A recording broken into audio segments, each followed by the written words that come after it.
ಮೈಸೂರಿನ ಮೂಢ ಹಗರಣಕ್ಕೆ ಸಂಬಂಧಪಟ್ಟಂತೆ ಸಿದ್ದರಾಮಯ್ಯನವರಿಗೆ ರಾಜ್ಯಪಾಲರು ಪ್ರಾಸಿಕ್ಯೂಷನ್ಗೆ ಅನುಮತಿ ನೀಡಿರುವ ಹಿನ್ನೆಲೆಯಲ್ಲಿ ಹಲವಾರು ಊಹಾಪೋಹಗಳು ಎದ್ದೇಳ್ತಾ ಇವೆ. ಈ ಸಂಬಂಧಪಟ್ಟಂಗೆ ಡಿ ಕೆ ಶಿವಕುಮಾರ್ ಅವರು ಇಲ್ಲ ಮುಂದಿನ ಮುಖ್ಯಮಂತ್ರಿ ಅವರೇ ಅಂತ ಒಂದಷ್ಟು ಜನ ಹೇಳಿದ್ರೆ, ಇಲ್ಲ ಅವರೆಲ್ಲ ಸಿದ್ದರಾಮಯ್ಯನವರು ಬಡಪೆಟ್ಟಿಗೆಯಿಂದ ಬಂದಂಥವ್ರು, ಅವರು ಯಾವುದೇ ಕಾರಣಕ್ಕೂ ಬಗ್ಗು ಆಸಾಮಿ ಅಲ್ಲ, ಅವರೇ ಮುಂದಿನ ಕಂಟಿನ್ಯೂ ಆಗ್ತಾರೆ ಅಂತ ಹೇಳ್ತಿದ್ದಾರೆ. ಅದ್ರ ಮಧ್ಯೆ ಸಿದ್ದರಾಮಯ್ಯನವರ ಒಲವು ಸತೀಶ್ ಜಾರಕಿಹೊಳಿ ಮೇಲಿದೆ. ಅವರು ಹುಬ್ಬಳ್ಳಿನಲ್ಲಿ ಈ ಅಹಿಂದ ಸಮಾವೇಶ ಮಾಡಲಿಕ್ಕೆ ಅವರು ಸಪೋರ್ಟ್ ಮಾಡಿದರು ಅಂತ ಒಂದಷ್ಟು ಜನ ಹೇಳ್ತಿದ್ದಾರೆ. ಅದ್ರ ಮಧ್ಯೆ ಜಿ ಪರಮೇಶ್ವರ್ ಅವರು, ರಾಯರೆಡ್ಡಿ ಅವರು, ಎಂ ಬಿ ಪಾಟೀಲು, ದೇಶಪಾಂಡೆ ಅವರು, ಈಗ ಹಲವಾರು ಜನ ಲೈನಪ್ಪಲ್ಲಿ ಬಂದಿದ್ದಾರೆ. ಹಾಗಾಗಿ ಇವತ್ತು ಏನಾಗುತ್ತೆ, ಮುಂದೆ ಏನಾಗ್ಬೋದು ಅಂತ ಅನ್ನೋ ತಿಳ್ಕೊಳ್ಳೋಕ್ಕೆ ನಮ್ಮ ಜೊತೆ ಇವತ್ತು ನಮ್ಮ ಡಿಸ್ಕಷನ್ಗೆ ಇದ್ದಾರೆ ನಮ್ಮ ಸೈಯದ್ ಅವರು, JDS ವಕ್ತಾರರು. ಅವ್ರಿಗೆ ಸ್ವಾಗತ ಸರ್. ವಾಸುದೇವ ಮೂರ್ತಿಯವರು ಬಂದಿದ್ದಾರೆ, ಅವರು ಕಾಂಗ್ರೆಸ್ ವಕ್ತಾರರು, ತಮ್ಗೆ ಸ್ವಾಗತ. AAP ವಕ್ತಾರರು ನಂಜಪ್ಪ ಕಾಳೇಗೌಡ ಅವರು ಬಂದಿದ್ದಾರೆ, ಅವ್ರಿಗೂ ನಮಸ್ಕಾರ. ಸರ್, ಏನಾಗ್ಬೋದು ಮುಂದಕ್ಕೆ ಅಂತ ಅನ್ಕೊಂಡು ಇವತ್ತು 12ನೇ ತಾರೀಕು ಮುಂದಕ್ಕೆ ಹೋಗಿದೆ ಸರ್. ಏನು ರಾಜ್ಯಪಾಲರ ಪ್ರಾಸಿಕ್ಯೂಷನ್ ಅನುಮತಿ ಏನಿದೆ, ಅದು ಮುಖ್ಯಮಂತ್ರಿ ಸ್ಥಾನವನ್ನ ಬಿಡಬೇಕಾದಂತ ಸಂದರ್ಭ ಬರ್ತಕ್ಕಂಥ ಇಶ್ಯೂ ಏನಲ್ಲ. ಪ್ರಾಸಿಕ್ಯೂಷನ್ಗೆ ಅನುಮತಿ ಕೊಟ್ಟ ಕ್ಷಣಕ್ಕೆ ಅವ್ರ ಅಪರಾಧಿ ಅಂತ ಏನಲ್ಲ. ಹಾಗಂತ ನಾನು ಸಿದ್ದರಾಮಯ್ಯನವರು ಯಾವುದೇ ಇದು ಮಾಡಿಲ್ಲ, ಇದಿಲ್ಲ ಅಂತ ನಾನು ಅವ್ರಿಗೆ ಕ್ಲೀನ್ ಚಿಟ್ ಏನು ಕೊಡಲ್ಲ. ಆದ್ರೆ ಈ ಇಶ್ಯೂ ಬಂದಾಗ ರಾಜ್ಯಪಾಲರು ಪ್ರಾಸಿಕ್ಯೂಷನ್ಗೆ ಅನುಮತಿ ಕೊಟ್ಟಿರೋದು ಏನು ಅಂತಂದ್ರೆ, ವಿಚಾರಣೆ ಮಾಡಿ ಅಂತ. ಯಾವುದೋ ಒಂದು ಸಂಸ್ಥೆ ಅದನ್ನ ವಿಚಾರ ಮಾಡುತ್ತೆ. ವಿಚಾರ ಮಾಡಿದ್ರೆ ಅದ್ರಲ್ಲಿ ಸತ್ಯಾಂಶ ಇದ್ರೆ ಅದಕ್ಕೆ ಕೇಸ್ ಹಾಕ್ತಾರೆ. ಕೇಸ್ ಆಗಿ ಎವಿಡೆನ್ಸ್ ಆಗಬೇಕು.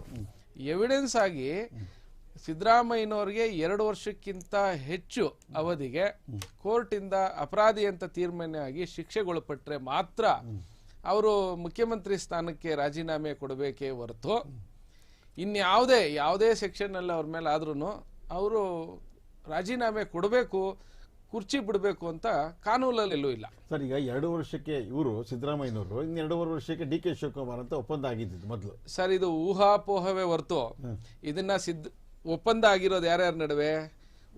ಸಿದ್ದರಾಮಯ್ಯ, ಡಿ ಕೆ ಶಿವಕುಮಾರ್ ಮತ್ತೆ ಹೈಕಮಾಂಡ್. ಏನು ಸೋನಿಯಾ ಗಾಂಧಿ ಅವರು ಇರ್ಬೋದು ಅಥವಾ ನಮ್ಮ ರಾಹುಲ್ ಗಾಂಧಿ ಅವರು ಇರ್ಬೋದು. ಈ 4 ಜನದಲ್ಲಿ ಯಾರಾದ್ರೂ ನಿಮ್ಗೆ ಹೇಳಿದಾರಾ ಇವ್ರು 2.5 ವರ್ಷ, ಇವ್ರು 2.5 ವರ್ಷ, ಇವ್ರು 1 ವರ್ಷ, ಇವ್ರು 2 ವರ್ಷ ಅಂತ ಯಾರು ಹೇಳಿಲ್ಲ.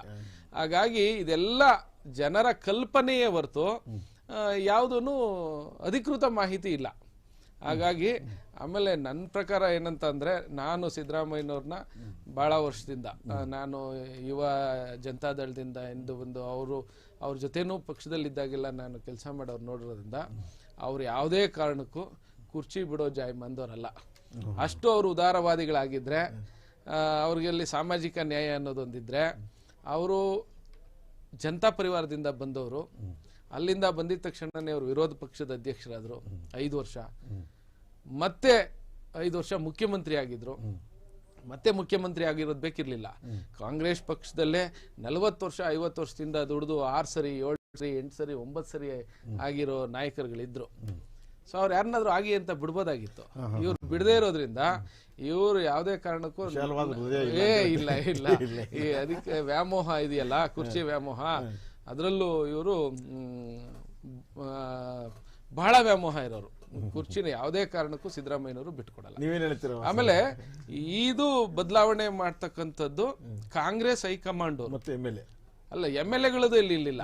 MLA-ಗಳದ್ದು ಯಾವಾಗ ಆಗುತ್ತೆ ಅಂದ್ರೆ, ಈ ತರ JDS ಪಕ್ಷ ಆದ್ರೆ ದೇವೇಗೌಡ ಅಂಡ್ ಸನ್ಸ್ ಇರ್ತಾರೆ, ಅವ್ರು ತೀರ್ಮಾನ ಮಾಡ್ಕೋತಾರೆ. ಪ್ರಾದೇಶಿಕ ಪಕ್ಷಗಳಿಗೆ ತೆಲುಗು ದೇಶಂ ಇರ್ಬೋದು, AADMK ಇರ್ಬೋದು, ಯಾವುದೇ ಪ್ರಾದೇಶಿಕ ಪಕ್ಷಗಳಲ್ಲಿ ಆ ಪಕ್ಷದ MLA-ಗಳು ಪಕ್ಷದ ಲೀಡರ್ ತೀರ್ಮಾನ ಮಾಡ್ಕೋತಾರೆ ಅಲ್ಲೇ ಆ ಹಂತದಲ್ಲಿ. ರಾಷ್ಟ್ರೀಯ ಪಕ್ಷಗಳಲ್ಲಿ ಹೈಕಮಾಂಡೇ ನಿರ್ಧಾರ ತಗೊಳ್ಳೋದು. ಹಾಗಾಗಿ ಹೈಕಮಾಂಡ್ ಅವ್ರು ಏನಾದ್ರು ಪಕ್ಷಕ್ಕೆ ಮುಜುಗರ ಆಗುತ್ತೆ, ಇನ್ನೊಂದಾಗುತ್ತೆ ಹಾಗಂತ ಹೇಳಿ ಅವ್ರೇನಾದ್ರು ಡ್ಯಾಮೇಜ್ ಆಗ್ಬೋದು ಅಂದ್ರೆ ಬದಲಾವಣೆ ಮಾಡಿದ್ರೆ ಬದಲಾವಣೆನೇ ಹೊರತು, ಈ ರಾಜ್ಯಪಾಲರು ಪ್ರಾಸಿಕ್ಯೂಷನ್ಗೆ ಅನುಮತಿ ಕೊಟ್ಟಿರೋದ್ರಿಂದ ಸಿದ್ದರಾಮಯ್ಯನವರು ರಾಜೀನಾಮೆ ಕೊಡುವಂತ ಯಾವುದೇ ಪರಿಸ್ಥಿತಿ ಉದ್ಭವ ಆಗೋದಿಲ್ಲ. ಮಾಧ್ಮಿಯವರು ಹೇಳ್ದಂಗೆ ಯಾವುದೇ ಏನು ಇಲ್ದಿರೋದ್ರಿಂದ ಇವಾಗ ಯಾರು ಕೂಡ ನೀವು ಹೇಳ್ದಂಗೆ CM ಅವ್ರಾಗ್ತಾರೆ, ಜಾರಕಿಹೊಳಿ ಅವ್ರು ಆಗ್ತಾರೆ, ಇದೇ ಬರಲ್ಲ. ಅದರಿಂದ ನಾವೇನು ಹೇಳ್ತಾ ಇದೀವಿ, 12ಕ್ಕೆ ಹೋಗಿದೆ ಅಂತ ಹೇಳ್ತಿದ್ದೀರಾ. ಇನ್ನು ಮುಂದಕ್ಕೆ ಹಂಗೆ ಹೋಗ್ತದೆ ಅನ್ನೋ ಗೊತ್ತಿಲ್ಲ ನಮ್ಗಂತೂ. ಕೋರ್ಟ್ ಬಗ್ಗೆ ಕೋರ್ಟಲ್ಲಿರುವಾಗ ನಾವೇನು ಮಾತಾಡೋಕ್ಕಾಗೋದಿಲ್ಲ.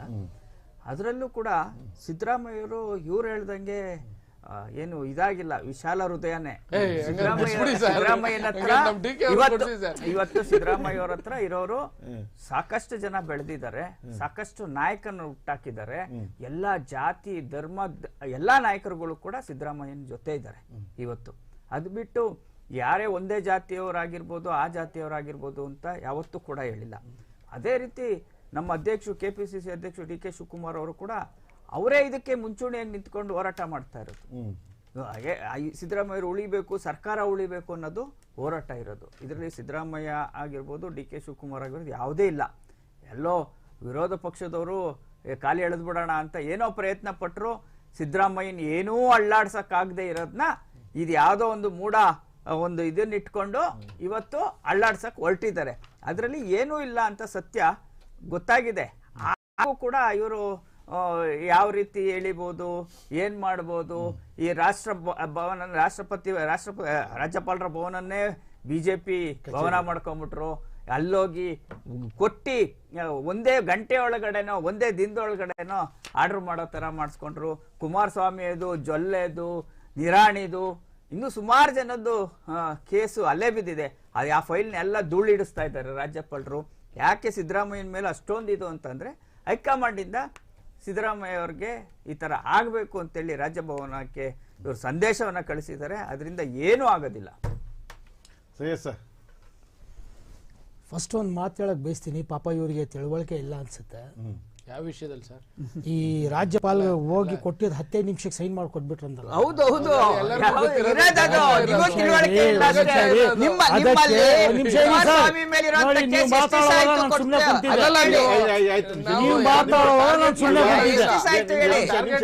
ತಿಳುವಳಿಕೆ ಇಲ್ಲ ಅಂದ್ರಲ್ಲ, ಅದಕ್ಕೆ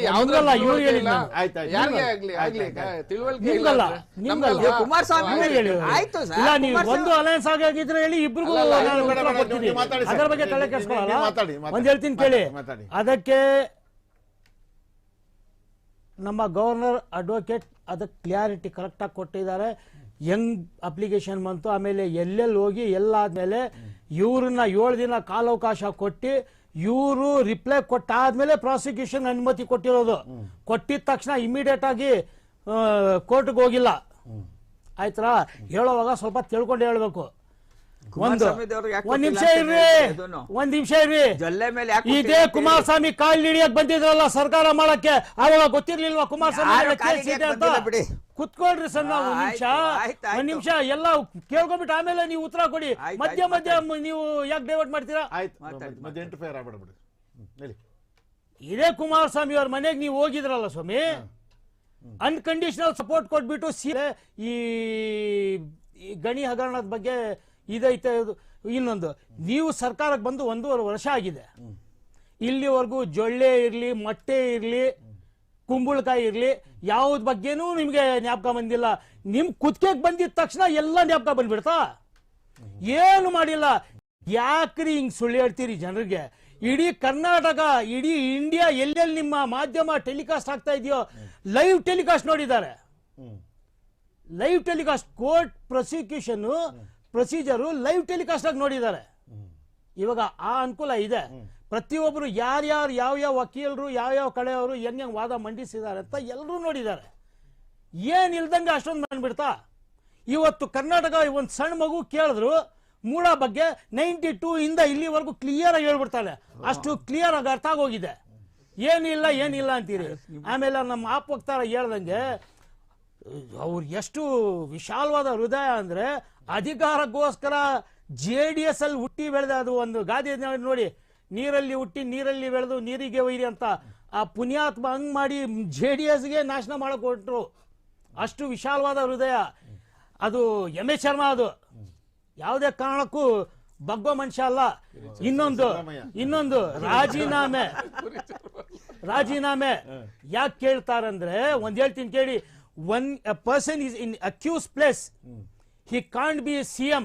ಇವಾಗ ಅಂತ ಪವರ್ಫುಲ್ ಹುದ್ದೆಯಲ್ಲಿ ಇದ್ದಾಗ ನೆಕ್ಸ್ಟ್ ನಿಮಗೆ ಯಾವುದೇ ಕಾರಣಕ್ಕೂ ಯಾವ ಇನ್ವೆಸ್ಟಿಗೇಷನ್ ಕ್ಲಿಯರ್ ಆಗಲ್ಲ. ಈಗ ಒಂದು 4 ದಿನದಿಂದ ದರ್ಶನ್ ಕೇಸ್ ಹಾಕೊಂಡು ರುಬ್ತಾ ಇದೀರಿ ಎಲ್ಲಾ ಮಾಧ್ಯಮದಲ್ಲಿ.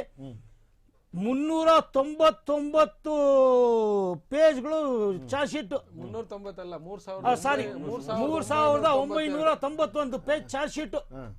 ಆಯ್ತಾ ಸ್ವಾಮಿ? ಎಷ್ಟು? 3 ತಿಂಗಳ ಒಳಗಡೆ.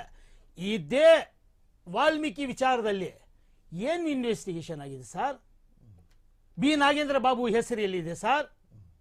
ಆಮೇಲೆ ದದ್ದಲ್ ಅವರ ಹೆಸರು ಎಲ್ಲಿದೆ ಸರ್? ಮಾಡಿರೋ ಪಾಪ ನೀವು ಪಾಪ ಅಧಿಕಾರಿಗಳ ಮೇಲೆ ತಲೆ ಮೇಲೆ ಕಟ್ಟಿದ್ದೀರಾ. ಇವಾಗ ತಗೊಂಡು ಬಂದು ಮೂಡ ವಿಚಾರದಲ್ಲಿ ಅವರಿಗೆ ಕಮಿಷನರ್ಗೆ ಸಸ್ಪೆಂಡ್ ಮಾಡಿದಾರಂತೆ. ಈ ಕೆಲಸಗಳು ಆಗ್ತವೆ. ಅದಕ್ಕೆ ಅವರು ರಾಜೀನಾಮೆ ಕೊಟ್ಬಿಟ್ಟು ಆ CM ಸ್ಥಾನದಲ್ಲಿ ಇರಬಾರ್ದು. ಅವರಿದ್ರೆ ಯಾವುದೇ ಕಾರಣಕ್ಕೂ ಇನ್ವೆಸ್ಟಿಗೇಷನ್ ಆಗಲ್ಲ. ಸರ್, ಇದ್ರ ಮಧ್ಯೆ ಏನಾಗಿದೆ ಅಂತಂದ್ರೆ DK ಶಿವಕುಮಾರ್ ವಿದೇಶ ಪ್ರವಾಸಕ್ಕೆ ಹೊರಟಿದ್ದಾರೆ. ವಿದೇಶ ಪ್ರವಾಸಕ್ಕೆ ಹೊರಟಿರೋದ್ರಿಂದ ಈಗ ಇದಕ್ಕೆ ಮೋಸ್ಟ್ಲಿ ಇಂಟ್ರೆಸ್ಟ್ ಇಲ್ಲ ಅಂತ ಕಾಣಿಸ್ತದೆ. ಪೊಲಿಟಿಕ್ಸ್ ಅದು ಇದ್ರ ಬಗ್ಗೆ ಮುಂದುವರಿಯೋದ್ರ ಬಗ್ಗೆ DK ಅಂತ ಕಾಣಿಸ್ತದೆ. ಇದಕ್ಕೇನು ಮಾಡಿದ್ವಿ? ಇದಕ್ಕೇನು ಹೇಳ್ತೀರಿ? ಅಲ್ಲ, DK ಅವರು ವಿದೇಶ ಪ್ರವಾಸಕ್ಕೆ ಹೋಗೋದು ಅವ್ರವ್ರ ವೈಯಕ್ತಿಕ. ಅದ್ರ ಜೊತೆಗೆ ಏನು ಕರ್ನಾಟಕ ಇದು ಎಲ್ಲರೂ ಟವಲ್ ಹಾಕೋ ಟೈಮಲ್ಲಿ ಅವರು DK ಇದು ಕೊಟ್ಬಿಟ್ರೆ ಅಲ್ಲ, ಟವಲ್ ಆಗ್ಬಿಟ್ಟವ್ರೆ. ಅಲ್ಲ ಹಂಗಲ್ಲ, ಖಾಲಿ ಇದ್ರೆ ಹಾಕ್ಬೋದು. ಈಗ ಏನೋ ಸಿದ್ದರಾಮಯ್ಯನವ್ರು ರಾಜೀನಾಮೆ ಕೊಟ್ಟಿದ್ರೆ ಬಿರುಸಿನ ರಾಜಕಾರಣ ನಡೆಯೋದು, ನಾ ಮುಂದು ತಾ ಮುಂದು ಅಂತ. ಅವ್ರಿನ್ನ ರಾಜೀನಾಮೆನೆ ಕೊಡದೆ ಖಾಲಿ ಇಲ್ಲದೆ ಇರೋದ್ರಿಂದ ಯಾರಾದ್ರೂ ಈಗ ರಾಯರೆಡ್ಡಿ ಅವ್ರು ಹೇಳ್ತಾರೆ ನಾನು ಇಂಟ್ರೆಸ್ಟ್ ಆಗಿದ್ದೀನಿ ಅಂತ ಅವ್ರು ಹೇಳ್ತಾರೆ. ಸರ್ ನೋಡಿ ಸರ್, ಈಗ ಯಾರ್ಯಾರು ಮಂತ್ರಿಗಳಿದ್ದಾರೆ, ಮಂತ್ರಿಗಳು ಮಾತ್ರ ಅಲ್ಲ, MLA ಆದವ್ರಿಗೂ ಒಂದು ಆಸೆ ಇರ್ತದೆ. ಅಟ್ಲೀಸ್ಟ್ ಒಂದು ಮಂತ್ರಿ ಆಗ್ಬೇಕು, ಮುಖ್ಯಮಂತ್ರಿ ಆಗ್ಬೇಕು ಅಂತ ಎಲ್ಲರಿಗೂ ಆಸೆ ಇರ್ತದೆ. ಆದ್ರೆ ಮುಖ್ಯಮಂತ್ರಿ ಆಗದೆ ಇದ್ರು ಒಂದು ಮಂತ್ರಿ ಆಗುವ ಆಸೆ ಅಂತೂ ಎಲ್ಲರಿಗೂ ಇರ್ತದೆ. ಅದು ಆಸೆ ಸಹಜ ಗುಣ. ಅವ್ರಿಗೆ ಅಲ್ಲ, ಯಾರು MLCಗೂ ಆಸೆ ಇರ್ತದೆ. ಇನ್ಯಾರೋ ಇರ್ತಾರೆ, ನಾನು ಪಕ್ಷದ ಹೊರಗಡೆ ಎಷ್ಟು ದುಡ್ದಿದ್ದೀನಿ, ಈಗ MLA MLC ಮಿನಿಸ್ಟರ್ನೇ ಮಾಡ್ಬೇಕು ಅಂತ ಏನಿಲ್ಲ, ಹೊರಗಿನವ್ರನ್ನು ತಂದು ಮಾಡ್ಬೋದು. ನಮ್ಮ ಕರ್ನಾಟಕದಲ್ಲಿ ಈಗ ರಾಮಕೃಷ್ಣ ಹೆಗಡೆ ಅವರು ಮುಖ್ಯಮಂತ್ರಿ ಆದಾಗ ಅವರೇನು MLAನೂ ಆಗಿರ್ಲಿಲ್ಲ, MLCನೂ ಆಗಿರ್ಲಿಲ್ಲ. ಅವರನ್ನ ರಾಜ್ಯದ ಮುಖ್ಯಮಂತ್ರಿ ಮಾಡಿ ತದನಂತರ ಕನಕಪುರದಿಂದ ಚುನಾವಣೆಗೆ ನಿಲ್ಲಿಸಿ ಅವ್ರನ್ನ ಆಯ್ಕೆ ಮಾಡ್ಲಾಯ್ತು. ಹಾಗಾಗಿ ಇವರೇ ಅಲ್ದೇನೆ ಕೇಂದ್ರದಿಂದನೂ ಯಾರಾದ್ರೂ ಬರ್ಬೋದು. ಯಾರೇ ಹಿರಿಯ ನಾಯಕರನ್ನ ಎರಡೂ ಸದನದ ಸದಸ್ಯರು ಅಲ್ಲದೆ ಇರೋರ್ನು ಮಾಡೋ ಚಾನ್ಸಸ್ ಇದೆ. ಆದ್ರೆ ನನ್ನ ಪ್ರಕಾರ ಸಿದ್ದರಾಮಯ್ಯನವರು ಯಾವುದೇ ಕಾರಣಕ್ಕೂ ರಾಜೀನಾಮೆ ಕೊಡಲ್ಲ. ಇನ್ಯಾರಿಗೂ ಮುಖ್ಯಮಂತ್ರಿ ಸ್ಥಾನ ಖಾಲಿ ಇಲ್ಲ. ಹಾಗಾಗಿ DK ಶಿವಕುಮಾರ್ ಅವರು ಆರಾಮಾಗಿ ವಿದೇಶ ಪ್ರವಾಸನ ಎಂಜಾಯ್ ಮಾಡ್ಕೊಂಡು ಬರ್ಬೋದು. ಅವರು ಭಾರತದ ಮೂಲದ ಕಮಲಾ ಹ್ಯಾರಿಸ್ ಏನಲ್ಲಿ ಚುನಾವಣೆಗೆ ನಿಂತಿದ್ದಾರೆ, ಅವ್ರಿಗೂ ಸಹ ಶುಭಾಶಯ ಕೋರಕ್ ಹೋಗಿದ್ದಾರೆ ಅಂತಾನು ನಾನು ಪತ್ರಿಕೆಯಲ್ಲಿ ಓದಿ ತಿಳ್ಕೊಂಡಿದ್ದೀನಿ. ಹಾಗಾಗಿ ಅವರು ಬಹಳ ವರ್ಷ ಎಲ್ಲೂ ಹೋಗಿರಲಿಲ್ಲ ಅಂತ ಕಾಣ್ತದೆ. ಸೊ ಹಾಗಾಗಿ ಅವರು ಅಮೆರಿಕಾಗೆ ಹೋಗಿದ್ದಾರೆ, ಅವರು ಕುಟುಂಬದ ಜೊತೆ ಹೋಗಿದ್ದಾರೆ. ಅದನ್ನ ಬೇರೆ ವಿಚಾರಕ್ಕೆ ತಳ್ಕಾಕೋದು ಸರಿಯಲ್ಲ ಅಂತಕ್ಕಂಥದ್ದು ನನ್ನ ಭಾವನೆ. ಏನಂತೀರಾ ವಾಸುದೇವ? ಕರೆಕ್ಟ್. ಇದ್ರ ಮಧ್ಯೆ ಇನ್ನೂ ಮುಂದುವರೆದೋಗಿದೆ.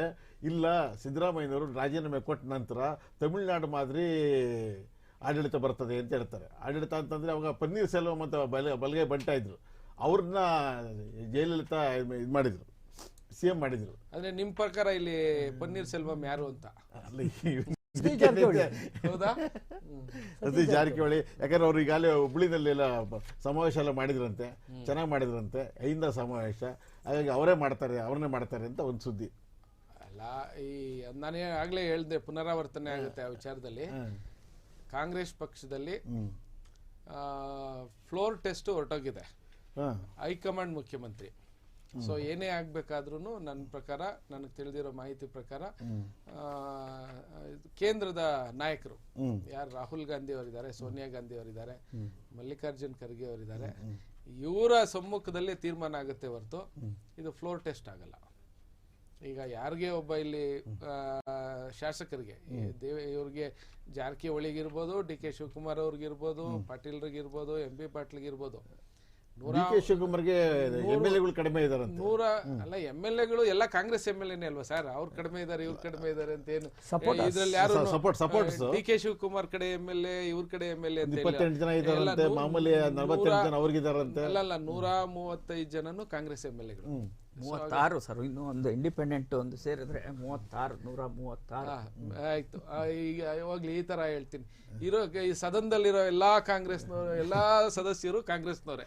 ಹಾಗಾಗಿ ಯಾರು DK ಬಣ್ಣ ಅಂತಾಗ್ಲಿ ಇದೇನು ಫ್ರಾಕ್ಷನ್ ಇಲ್ಲ ಇಲ್ಲಿ. ಸೊ ಹಾಗಾಗಿ ಇಲ್ಲಿ ಫ್ಲೋರ್ ಟೆಸ್ಟ್ ಆಗಲ್ಲ. ಫ್ಲೋರ್ ಟೆಸ್ಟ್ ಅಲ್ಲಿ ಕ್ವಶನ್ ಇಲ್ಲ. ಆಮೇಲೆ ಶಾಸಕಾಂಗ ಸಭೆನಲ್ಲೂ ಇದಾಗೋದಿಲ್ಲ. ಹೈಕಮಾಂಡ್ ಬಂದು ಆಗ್ಲೇ ಬಹಳ ವರ್ಷಗಳಾಯ್ತು. ಈಗ ಏನೇ ಆದ್ರೂ ಕೇಂದ್ರದಲ್ಲಿ ಕೇಂದ್ರ ನಾಯಕರೇ ತೀರ್ಮಾನ ಮಾಡ್ತಾರೆ ಹೊರತು ಇಲ್ಲಿನ MLA ಏನಿಲ್ಲ. ಸೊ ಹಾಗಾಗಿ ಅದು ಕೇಂದ್ರದಲ್ಲೇ ತೀರ್ಮಾನ ಆಗುತ್ತೆ. ಹಾಗಾದ್ರೆ ಈಗ ಸದ್ಯಕ್ಕಂತೂ ಆ ವಿಚಾರ ಎಲ್ಲೂ ಪ್ರಸ್ತಾಪ ಇಲ್ಲ.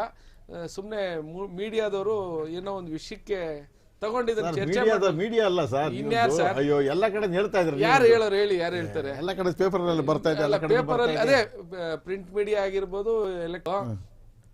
ಸಿದ್ದರಾಮಯ್ಯನವರು ಟರ್ಮ್ ಯಾವುದು? ಅವ್ರ 1 ವರ್ಷಕ್ಕ 2 ವರ್ಷಕ್ಕ 3 ವರ್ಷಕ್ಕ ಪೂರ್ಣಾವಧಿಗ ಅಂತ ಇಲ್ಲ. ರಾಜ್ಯಪಾಲರು ಒಂದು ಅವ್ರಿಗೆ ಪ್ರಮಾಣ ವಚನ ಬೋಧಿಸಿದ್ಮೇಲೆ ಅದು ನಿರ್ಧರಿತ 5 ವರ್ಷಕ್ಕೆ ಅಂತಾನೆ ಮುಖ್ಯಮಂತ್ರಿ ಅವರು. ಹಂಗಿಲ್ಲ ಸರ್, ಎರಡು ಪಾರ್ಟ್ ಆಗಿದೆ. ಇದು ಒಕ್ಕಲಿಗ ಮತ್ತು ಕುರುಬ 2 ಕಮ್ಯುನಿಟಿ ಇದೆ. ಕಮ್ಯುನಿಟಿ ತಗೊಂಡ್ರೆ ನಾವು ಇವತ್ತು ವಿಜ್ಞಾನ ಯುಗದಲ್ಲಿ ಇದ್ದೀವಿ.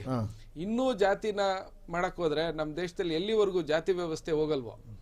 ಕುವೆಂಪು ಹೇಳ್ತಾರೆ, ಹುಟ್ತಾ ಅವರು ವಿಶ್ವಮಾನವಾಗಿರ್ತಾನೆ, ಬೆಳೀತಾ ಕುಬ್ಜ ಆಗ್ತಾನೆ ಅಂತ. ಆಯ್ತಾ? ಹಾಗಾಗಿ ಯಾರೂನು ಹುಟ್ಟಬೇಕಾದ್ರೆ ನಾನು ಹಿಂದೂ ನೋಡಿ, ನಾನು ಹಿಂದೂ ಆಗಿ ಹುಟ್ಟಬೇಕು, ಮುಸಲ್ಮಾನ್ನಾಗಿ ಹುಟ್ಟಬೇಕು, ಬೌದ್ಧನಾಗಿ ಹುಟ್ಟಬೇಕು, ಅಥವಾ ಕುರುಬ್ನಾಗಿ ಹುಟ್ಟಬೇಕು, ಒಕ್ಕಲಿಗನಾಗಿ ಹುಟ್ಟಬೇಕು, ಬ್ರಾಹ್ಮಣನಾಗಿ ಬಿಟ್ಟು ಅಂತ ಯಾವ ಮಗುನು ಅಪ್ಲಿಕೇಶನ್ ಹಾಕೊಂಡು ಹುಟ್ಟಲ್ಲ ಸರ್. ಪ್ಲಸ್ ಸೀಲು ಇರಲ್ಲ, ಯಾರು ಇರಲ್ಲ. ಅದು ಮಗುಗೆ ಜಾತ್ಯಾತೀತವಾಗಿ ಧರ್ಮಾತೀತವಾಗಿ ಒಂದು ಮಗು ಹುಟ್ಟುತ್ತೆ. ನಾವು ಅದನ್ನ ಒಂದು ಧರ್ಮಕ್ಕೆ ಒಂದು ಜಾತಿಗೆ ಇದ್ ಮಾಡ್ಕೊಂಡು ಹೋಗ್ತೀವಿ. ಈಗ ನಮ್ಮ ದೇಶದಲ್ಲಿ ಮೊದಲೆಲ್ಲ ಪ್ರಜಾಪ್ರಭುತ್ವಕ್ಕೆ ಮುನ್ನ ವರ್ಣಾಧಾರಿತ ವರ್ಣಾಶ್ರಮ ಇತ್ತು. ಏನು ರಾಜರು ಇರ್ತಾ ಇದ್ರು, ರಾಜ ಆತಿಥ್ಯದಲ್ಲಿ ಇರುವಾಗ ಯಾರು ಪೌರೋಹಿತ್ಯವನ್ನು ವಹಿಸ್ತಾರೆ, ವಿದ್ಯಾಭ್ಯಾಸವನ್ನ ಕೊಡ್ತಾರೆ, ಅವ್ರಿಗೆ ಬ್ರಾಹ್ಮಣರು, ಮತ್ತೆ ಯಾರು ಯುದ್ಧದಲ್ಲಿ ಮಾಡ್ತಾರೆ ಅವ್ರಿಗೆ ಕ್ಷತ್ರಿಯರು, ವ್ಯಾಪಾರ ಇದನ್ನ ಮಾಡ್ತಕ್ಕಂಥವ್ರಿಗೆ, ಆಮೇಲೆ ಅವ್ರವ್ರು ಮಾಡ್ತಕ್ಕಂಥ ಕಸುಬಿನ ಆಧಾರದ ಮೇಲೆ ಜಾತಿಯನ್ನ ಗುರುತಿಸ್ತಾ ಇದ್ರು. ಈಗ ಎಲ್ಲಾ ಜಾತಿಯವರು ಎಲ್ಲಾ ಕೆಲಸನೂ ಮಾಡ್ತಾರೆ. ಬ್ರಾಹ್ಮಣರು, ಲಿಂಗಾಯತರು ಎಲ್ರು ಈಗ ಬಾರ್ಬರ್ ಕೆಲಸ ಮಾಡ್ತಾರೆ. ಅದನ್ನ ಪಾರ್ಲರ್ ಅಂತಾರೆ, ಸಲೂನ್ ಅಂತಾರೆ. ಅದನ್ನ ಯಾರು ಮಾಡಲ್ಲ. ಹಾಗಾಗಿ ಈ ಚಮ್ಮಾರನೇ ಚಪ್ಪಲಿ ವ್ಯಾಪಾರ ಏನ್ ಮಾಡ್ತಾ ಇಲ್ಲ, ದೊಡ್ಡ ದೊಡ್ಡ ಉದ್ಯಮ ಆಗಿದೆ. ಅದು ಶೋರೂಮ್ಗಳಾಗಿದ್ದಾವೆ. ಈ ಎಲ್ರು AC ರೂಮಲ್ಲಿ ಅದನ್ನು ಮಾಡ್ತಾರೆ. ಸೊ ಹಾಗಾಗಿ ಈಗ ಎಲ್ಲಾ ಉದ್ಯಮನ ಎಲ್ಲರೂ ಮಾಡೋದ್ರಿಂದ ನನ್ನ ಪ್ರಕಾರ ನಮ್ಮ ದೇಶ ಉದ್ಧಾರ ಆಗ್ಬೇಕು ಅಂದ್ರೆ ಮೊದಲು ಈ ಜಾತಿ ವ್ಯವಸ್ಥೆನೇ ಕಿತ್ತಾಕ ಸರ್. ಅದಾಗಲ್ಲ ಸರ್. ಈಗ ಅಲ್ಲ, ಜಾತಿ ಸರ್ ಅದು ಸರ್ ಏನಕ್ಕೆ ಅಂದ್ರೆ ಸಂವಿಧಾನದಲ್ಲಿ ಮೀಸಲಾತಿಯನ್ನ ಯಾಕೆ ಕೊಟ್ರು ಅಂದ್ರೆ ಆಗ ಆಯಾ ಜಾತಿಗಳಲ್ಲಿ ಬಡವರಿದ್ರು, ಬೇರೆ ಜಾತಿಗಳಲ್ಲಿ ಶ್ರೀಮಂತಿದ್ರು. ಈಗ ಎಲ್ಲಾ ಜಾತಿನಲ್ಲೂ ಬಡವರಿದ್ದಾರೆ, ಎಲ್ಲಾ ಜಾತಿನಲ್ಲೂ ಶ್ರೀಮಂತಿದ್ದಾರೆ. ಹಾಗಾಗಿ ನಮ್ಮ ಬೇಡಿಕೆ ಏನಂತ ಅಂದ್ರೆ ಯಾರನ್ನು ಹುಟ್ಟಿನಿಂದ ಅಥವಾ ಅವರ ತಂದೆ ತಾಯಿ ಜಾತಿಯಿಂದ ಯಾರನ್ನು ಮಾಡಬಾರ್ದು. ಎಲ್ಲರಿಗೂ ಫ್ರೀ ಎಜುಕೇಶನ್, ಫ್ರೀ ಮೆಡಿಕಲ್ ಕೊಡಬೇಕು. ಅವರ ಇದ್ರ ಮೇಲೆ, ಅವರ ಮೆರಿಟ್ ಮೇಲೆ ಅವ್ರಿಗೆ ಜಾಬ್ಗಳನ್ನ ಕೊಡ್ಬೇಕೇ ಹೊರತು ಅವ್ರ ಜಾತಿ ಮೇಲೆ ಕೊಡ್ತಕ್ಕಂಥದ್ದನ್ನ ನಿಲ್ಸೋವರೆಗೂ ಈ ತರ ವ್ಯವಸ್ಥೆ ಬದಲಾಗಬೇಕು. ಈಗ ಸಂವಿಧಾನಕ್ಕೆ ಎಷ್ಟೋ ತಿದ್ದುಪಡಿಗಳಾಗಿದ್ದಾವೆ. ಅದು 20 ವರ್ಷಕ್ಕೆ ಅಂತಿದ್ದು 75 ವರ್ಷ ಕಂಟಿನ್ಯೂ ಆಗಿದೆ. ಈ ಜಾತಿ ವ್ಯವಸ್ಥೆ ತೆಗೆದ್ಬಿಟ್ರೆ ಆಗ ವೈಷಮ್ಯನೂ ಕಡಿಮೆ ಆಗುತ್ತೆ. ಹಾಗಾಗಿ ದೇಶ ಪ್ರಗತಿ ಹೊಂದುತ್ತೆ. ನಾವು ಯಾವುದೋ ಹಿಂದಿಂದೆ ಇದ್ ಮಾಡ್ಕೊಂಡು ಇನ್ನೂ ಜಾತಿ ಬಗ್ಗೆ ಮಾತಾಡೋದು ಅಂದ್ರೆ ನಾವೆಲ್ಲೋ ಒಂದ್ ಕಡೆ ಕುಬ್ಜರಾಗ್ತಾ ಇದ್ದೀವ, ಅಲ್ಪರಾಗ್ತಾ ಇದ್ದೀವ. ನಾವ್ ಯಾವತ್ತು ವಿಶ್ವಮಾನವರಾಗೋದು ಆಗಲ್ಲ. ಹಾಗಾಗಿ ಸಂವಿಧಾನಕ್ಕೆ ತಿದ್ದುಪಡಿಯನ್ನ ತಂದು ಈ ಜಾತಿ ವ್ಯವಸ್ಥೆನೇ ಅಬಲಿಷ್ ಮಾಡ್ಬೇಕು ಸರ್. ಸರಿ ಸರ್. ಇವಾಗ DK ಸಾರು ಫಾರಿನ್ಗೆ ಹೋಗಿದ್ದಾರೆ, ಪಾಪ ಸುಸ್ತಾಗೋಗಿದ್ದಾರೆ. ಯಾಕಂದರೆ 1.5 ವರ್ಷದಿಂದ ಕರ್ನಾಟಕಕ್ಕೆ ಅಮೇರಿಕಾ ಮಾಡಿಬಿಟ್ಟವ್ರೆ, ಬೆಂಗಳೂರಿಗೆ ಬ್ರ್ಯಾಂಡ್ ಸಿಟಿ ಮಾಡಿ ಎಲ್ಲ ಅಧ್ವಾನ ಮಾಡಿಬಿಟ್ಟವ್ರೆ. ಇವಾಗ ಬೇಜಾನ್ ಸಮಸ್ಯೆಗಳಿದ್ದಾವೆ. 2 ದಿನದ ಹಿಂದೆ ರಾಯಚೂರು ಕಲಬುರಗಿ ಹಾಸ್ಪಿಟ್ಲಲ್ಲಿ ಕೆಳಗೆ ನೀರು ನುಗ್ಗಿ 1.5 ದಿನ ಪವರ್ ಇಲ್ದಂಗೆ ಈ ಡೆಲಿವರಿಗೆ ಬಂದಿರೋ ಮಹಿಳೆಯರಿಗೆ, ಅವರಿಗೆ ಇವರಿಗೆ ಇಷ್ಟೊಂದು ತೊಂದರೆ ಆಗಿದೆ ಅಂದರೆ ಇಂಥ ಸಮಸ್ಯೆಗಳಿದ್ದಾವೆ. ಇಂಥದ್ದಲ್ಲಿ ಇವರಿಗೆ ವಿದೇಶಿ ಪ್ರವಾಸ ಬೇಕು. ಇದಕ್ಕೆ ನೀವು ಯಾಕೆ DCM ಆಗಬೇಕು? ಆರಾಮಾಗಿ MLA ಆಗಿರ್ಬೋದಾಗಿತ್ತಲ್ಲ. ಜವಾಬ್ದಾರಿ ವಹಿಸ್ಕೊಂಡು ಅರ್ಧ ಕರ್ನಾಟಕ ನೀರಲ್ಲಿ ಮುಳುಗೋಗಿದೆ. ಏನೇನು ಪ್ರಾಬ್ಲಮ್ಗಳು ಆಗ್ತಾ ಇದ್ದಾವೆ. ಇಷ್ಟೆಲ್ಲ ಇಟ್ಕೊಂಡು ಇವರಿಗೆ ವಿದೇಶಿ ಪ್ರವಾಸ ಬೇಕು. ಇನ್ನೊಂದು ಸೆಕೆಂಡು, ಏನಾದರೂ ಕಾನ್ಫಿಡೆನ್ಷಿಯಲ್ ಮೀಟಿಂಗು, ಟವಲು ಬೆಡ್ಶೀಟು ಹೆಂಗೆ ಹಾಕೋದು ಅಂತ ಅದೊಂದಿರುತ್ತೆ. ಯಾಕಂದರೆ ವಿದೇಶಿ ಪ್ರವಾಸ ಮಾಡಿದ್ರೆ ಇದಕ್ಕೋಸ್ಕರನೇ, ಇಲ್ಲಿ ಮಾಡಿದ್ರೆ ಗೊತ್ತಾಗ್ಬಿಡುತ್ತೆ, ಮೀಡಿಯಾ ಹೋಗ್ಬಿಡ್ತಿರಲ್ಲ. ಒಂದು ನಿಮಿಷ. ಅರುಣ್ ಜಿ ಶೇಟ್ ಅವರು ಈಗ ಮಂಗಳೂರಿಂದ ಲೈನಲ್ಲಿದ್ದಾರೆ. ಸರ್ ನಮಸ್ಕಾರ. ಸರ್ ನಮಸ್ತೆ. ನಮಸ್ಕಾರ ಸರ್. ನಮಸ್ತೆ ಸರ್. ಹೇಳಿ ಸರ್. ಸರ್ ಈಗ ನಾವಿಲ್ಲಿ ಡಿ ಕೆ ಬಿಡ್ತಾರ ಪಕ್ಷ ಬಿಡ್ತಾರ ಅಂತ ಇದು ಮಾಡ್ಕೊಂಡಿದೀವಿ. ಪಕ್ಷ ಬಿಡ್ತಾರ ಈಗ ಭಾರತ ಬಿಟ್ಟಿದ್ದಾರೆ ಅಂತ ಅನ್ಕೊಂಡಿದ್ದೀವಿ. ಮುದ್ದೆ ಬಿಡ್ತಾರ ಪಕ್ಷ ಬಿಡ್ತಾರ ಎಲ್ಲ ಆಕಾಂಕ್ಷೆ ಏನ್ ಹೇಳ್ತೀರಾ ಸರ್ ತಾವು ಇದಕ್ಕೆ? ಸರ್, ನನ್ನ ಅನಿಸಿಕೆಯ ಪ್ರಕಾರ ಇವರಿಗೆ 135 ಸೀಟ್ ಸಿಕ್ಕಿದೆ. ಒಬ್ಬ ಭ್ರಷ್ಟಾಚಾರ ಮಾಡದೇ ಇರತಕ್ಕಂತಹ ಒಬ್ಬ ಸಭ್ಯನಾಗಿರತಕ್ಕಂತಹ ಸಿಎಂ ಈ ಕರ್ನಾಟಕ ರಾಜ್ಯ ನೋಡಬೇಕು ಅಂತ ಹೇಳಿ ಜನರು ಕಾಯ್ದುಕೊಂಡು ಕುಳಿತುಕೊಂಡಿದ್ದಾರೆ. ಆ ಒಂದು ನೆಲೆಯಲ್ಲಿ ನಮ್ಮ ಕಾಂಗ್ರೆಸ್ ಪಕ್ಷ ಏನು ಈಗ ಆಡಳಿತ ನಡೆಸ್ತಾ ಇದೆ ಅದ್ರ ಮೇಲ್ಗಡೆ ಆಲೋಚನೆ ಮಾಡ್ತದೆ. ಇಲ್ಲಿ ಹೇಗಾಗಿದೆ ಇವಾಗ ಟೇಕನ್ ಫಾರ್ ಗ್ರಾಂಟೆಡ್ ಅಂತ ಹೇಳಿದ್ರೆ ಕಾಂಗ್ರೆಸ್ ಸರ್ಕಾರದ ಒಂದು ಮಾನಸಿಕತೆ ಬಗ್ಗೆ ಹೇಳ್ತಾ ಇದ್ದೀನಿ. ಈಗ ನಡೀತಾ ಇದೆ ಭ್ರಷ್ಟಾಚಾರ ಅನ್ನುವಂಥದ್ದು ಹಾಗೆ ಆಗುತ್ತೆ ಕಾಂಗ್ರೆಸ್ ಬಂದ್ರೆ. ಏನಾಯ್ತು? ಪ್ರತಿಯೊಂದು ನಿಗಮಗಳಲ್ಲೂ ಕೂಡ ಇವಾಗ ಲೂಟಿ ಪ್ರಾರಂಭ ಆಗಿದೆ. ಇದೆಲ್ಲರಿಗೂ ಗೊತ್ತಿರತಕ್ಕಂಥ ವಿಷಯ. ಸರ್ಕಾರ ಒಂದು ಸುವ್ಯವಸ್ಥಿತವಾಗಿರತಕ್ಕಂತಹ ರಾಜ್ಯವನ್ನು ನಿರ್ಮಾಣ ಮಾಡಬೇಕು ಅನ್ನುವಂತ ಯಾವುದೇ ಗೋಜಿಗೆ ಹೋದದ್ದು ನಿಮ್ಗೆ ಕಾಣಿಸ್ತಾ ಇದೆಯಾ ಎಲ್ಲಿಯಾದ್ರೂ? ಇಲ್ಲ.